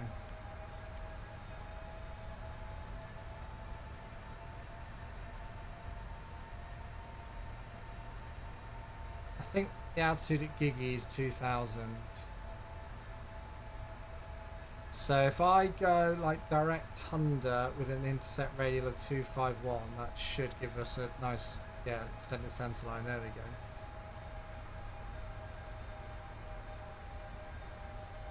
So what do you reckon then? Flap 20 or flap 30? Is that giving us a VREF of 149er? Oh, it's going to be flap 30, sorry. But it looks like we can then. Landing distance required 1,033 meters.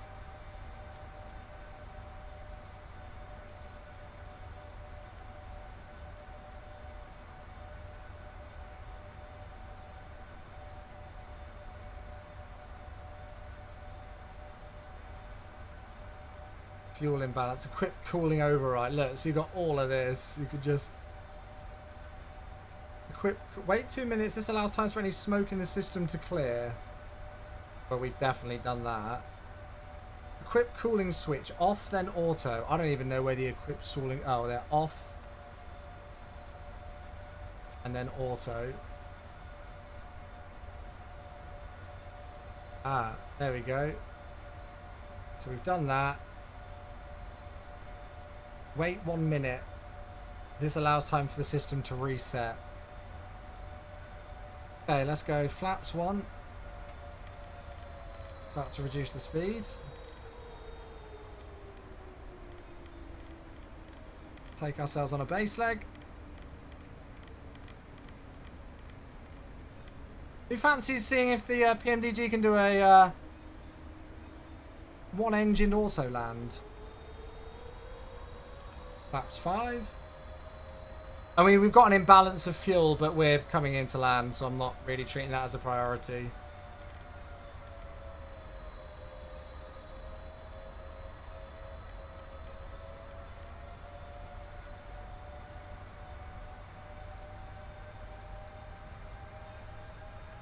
Crypt calling message stays blank. Yes. Right, there we go. So we could go and do like landing checklists and all of those things here. Is the real aircraft certified to do that? I think so, yeah.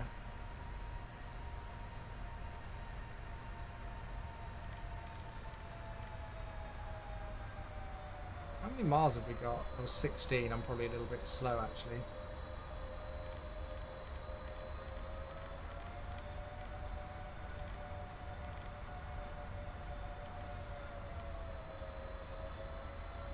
Can't see a thing. Oh, look at the immersion effects. There it is.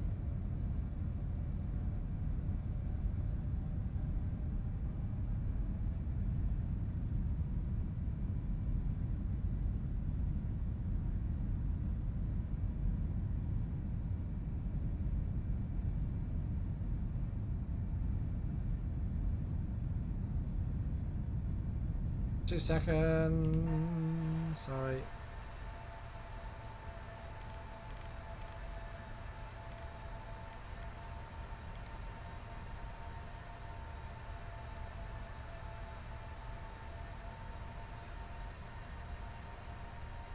Right, so localizer and glide slope. We got 10 miles.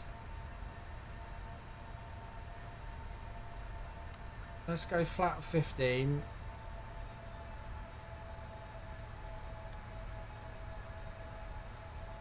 Don't forget about the VREF 30 when doing flat 30. You want to come in fast so you can do your first, second segment climb on a go around with enough energy spare.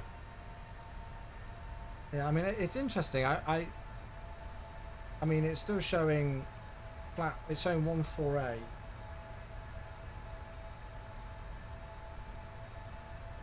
Lock. Fast so you can do your first, second segment climb on a go around with enough energy spare. God, that's above my pay grade, mate.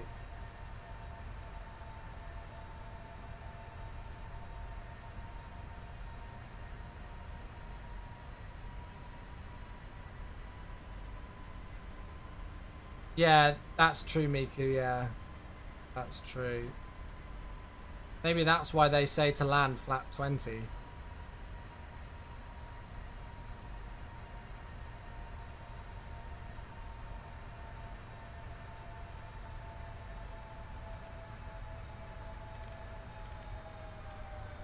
We've got 6 miles, so I feel like I should be a bit slower. I'm going to do it on a normal schedule and see what happens. So let's gear down flap 20.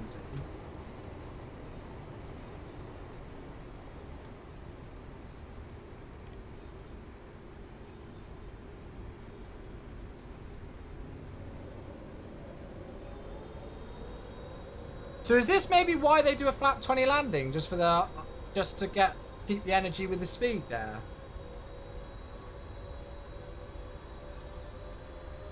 And 3.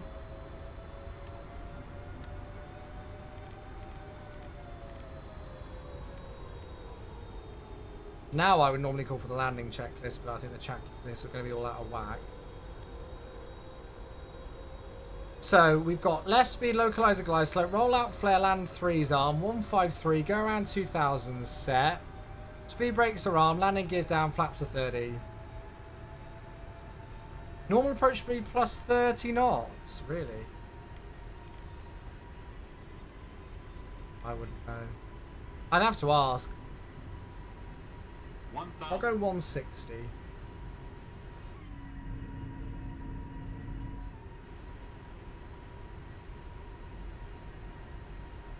Usually choose it upon thrust available at max landing weight, single engine. We won't have much thrust available at flap 30. Got you.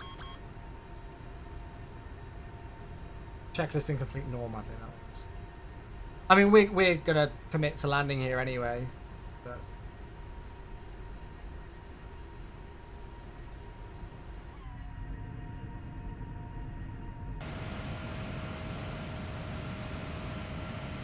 I could have made it really interesting and done it at night as well.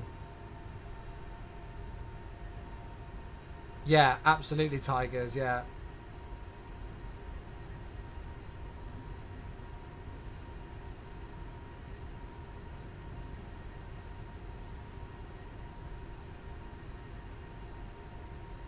Not got any out call-outs. There we go. Wind shear. Wind shear. Oh, nice Wind one, shear. Mac. Speed brakes up.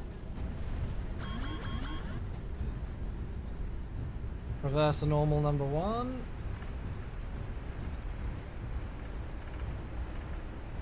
Very good, Mac. Well done. Perfect timing. Now, we're not doing a dual engine failure. On your brakes. We did a single engine failure, auto land. With a single engine failure on the approach. And I mean, as you can see, I mean, it handled it beautifully. But it's just so cool because you can test out the PMDG.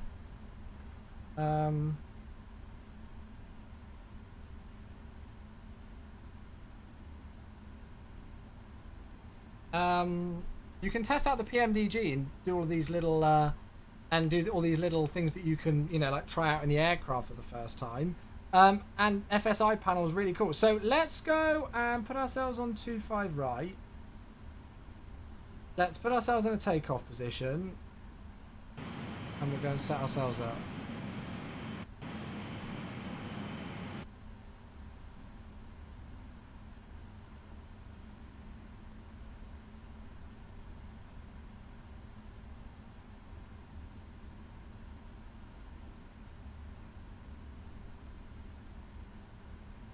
Right, so that should be getting us set up for here.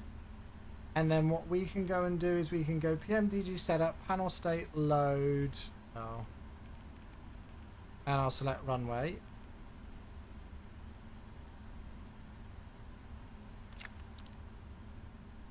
Dual engine failure from LaGuardia and a 777. Yeah, that's the one.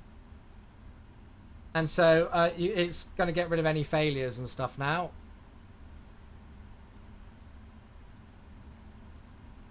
So we'll just let the panel state get itself sorted out.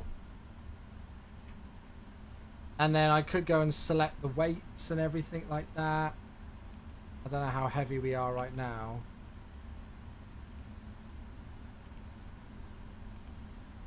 I don't know what like the max is for like max takeoff weight. Oh, max takeoff weight. Oh, so our gross weight is 683. So the max is 777.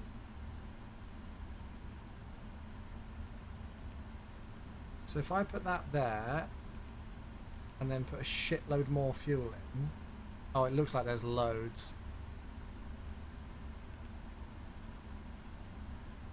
Let's maybe go £150,000. There we go. So we're pretty much at max takeoff weight. We'd probably be flat 15.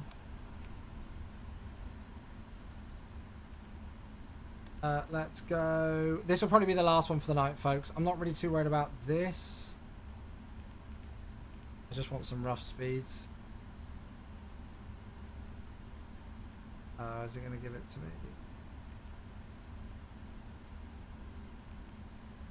Oh, see, it's got that. I don't know if it's because I've done things in a row. I just kind of want to get some takeoff speeds in. Is it? Let me do it if I give it this. No, I don't know. I just want some speeds. I just want some V speeds in here. Can I set that to go around? Will that do it?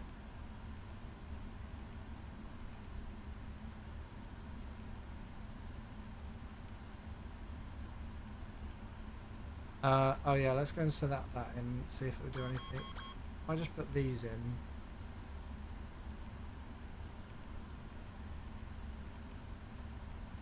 in. That's weird.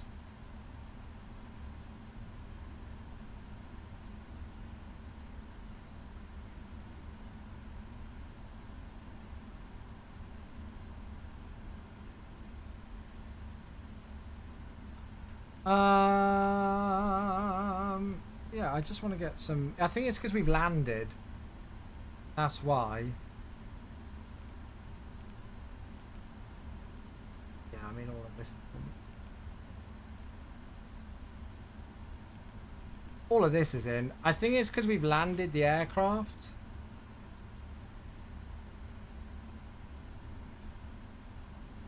I mean, we could just go and do it on here, couldn't we?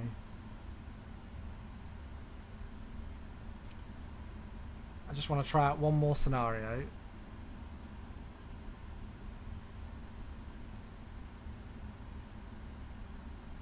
33, 169, 178, 183.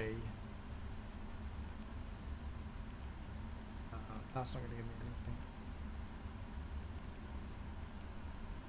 Ah, there we go. Now it will.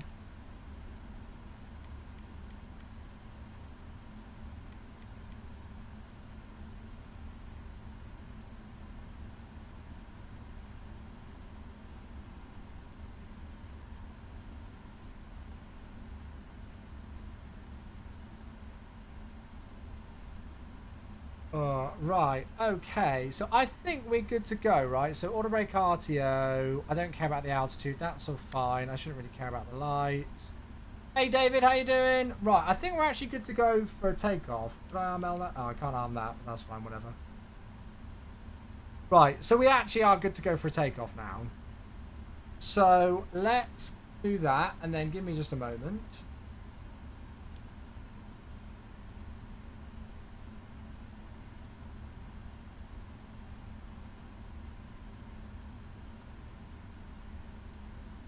Right. Are we ready?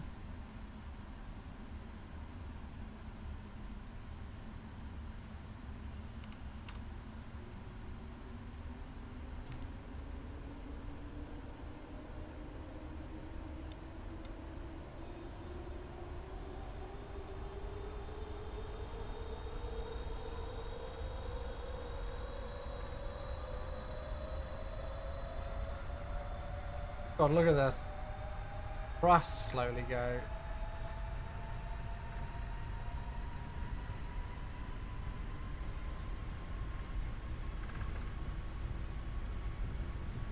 Right, thrust set, 80 knots.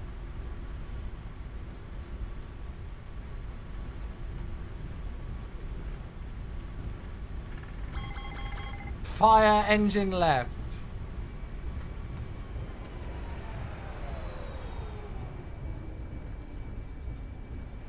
I probably don't want to put that in reverse, do I? So rejected takeoff, stamp on the brakes, parking brake set. So what would the memory items be? They'd most likely be parking brake set, confirm left engine lever is in idle, confirm idle, fuel control switch to cut off, confirm cut off, engine fire left, confirm left, pull that, and then discharge it. Engine bottle 1 discharge. We'll see if that gets rid of the engine failure. Engine fire. I think you need to wait 30 seconds or something, don't you? You can go to the checklist, and there we go. Engine fire's gone. No memory items on the ground now. There's all this stuff here, isn't there?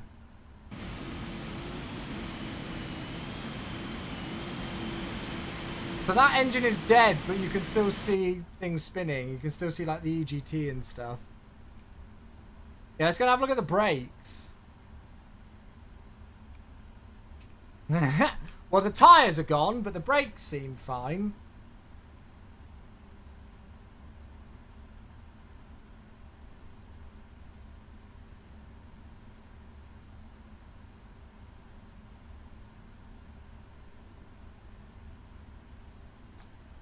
And then we should... I was going to say, I didn't know if we would get some of the immersion effect. It's weird that the brakes aren't hot. Maybe they take a while for the sensors to go. But, I mean, the brakes are gone. So that was pretty much a rejected takeoff at max landing, at max takeoff weight. I can't really see any, like, heating effects or anything. But yeah, I agree. Oh, nice, Adrian. Have a safe flight. You replace them with new tyres and have a... Oh, that's cool, Adam. So yeah, it doesn't look like the brake temperatures have actually done anything. Like we've got a tyre pressure warning here. But we've not... So, for those of you just coming in, those who are on YouTube watching, Reg and people, we're just doing... So we've been using a new app for me called FSiPanel, where you can do different scenarios. So we've done like a auto land. We did a nice crosswind manual landing. We did a one engine off after an engine failure, auto land, and then we've just done a rejected takeoff at max takeoff weight. So, yeah. The left rear tyre on the right hand leg is flat. Can you actually see it? They all look fine on the display. Yeah, I'm just trying to see because I can't see any effects on the actual landing gear. And the brakes haven't got hot at all. Is that a bug? We just rejected at max takeoff weight and... Oh yeah, look, you can see that tyre just completely going there. But the temperatures, like... You would have thought the sensors would have picked it up by now, right?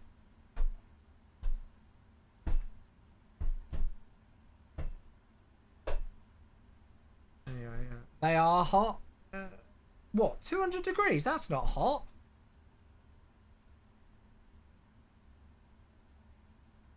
The heat is the decimal numbers.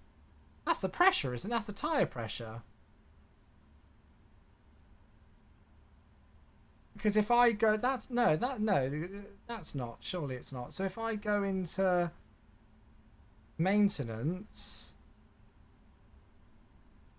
and service the tyres themselves. Oh look, you can see them screwed there, but yeah, tyre pressure in white. Yeah, so these are the wait, tyre pressure in white. That's the tyre pressure. That's the temperature. Weird that, because that looks almost the other way round. Is it just me, or who feels like that should be like that? Feels like that should be the temperature. Okay, yeah, it's very hot then. That's 850 degrees, right?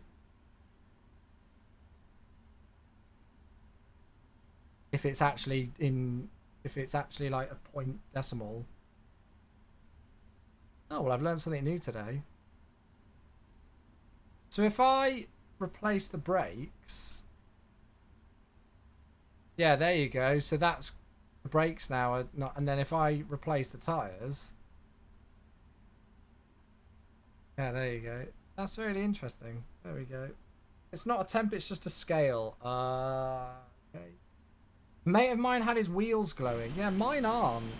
I mean, well, it doesn't matter now because I've just serviced them. But Eliza, thanks for the follow. Thank you.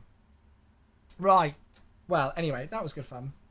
I'm going to finish up there for today, though, folks. I am afraid to say we're going to head off for the night. But yeah, what was the takeoff weight? Max takeoff weight. It was max takeoff weight. We did that.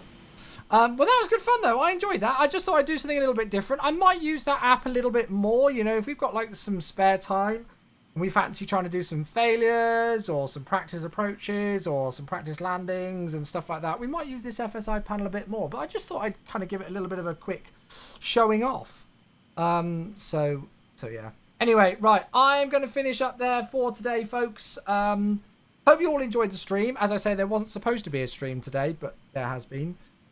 So we should be back on Thursday. All right, no stream tomorrow as normal for Wednesday because it's badminton training, but I should be back on Thursday. All right, so yeah, hope you enjoyed the stream today. Thanks for tuning in. Appreciate you all very much for all of your lovely, lovely support. And we'll see you on Thursday. All right, my folks, so you have a great one. Look at the nose tire. It doesn't have any brakes, therefore you won't see any brake temp. Ah, okay, Flynn's got it. There we go. Yeah, so we'll see you all on Thursday. All right, folks, have a great rest of your Tuesday and your Wednesday as well. And we'll see you for more flying fun later in the week. Have a good one, folks. Good night. Happy landing.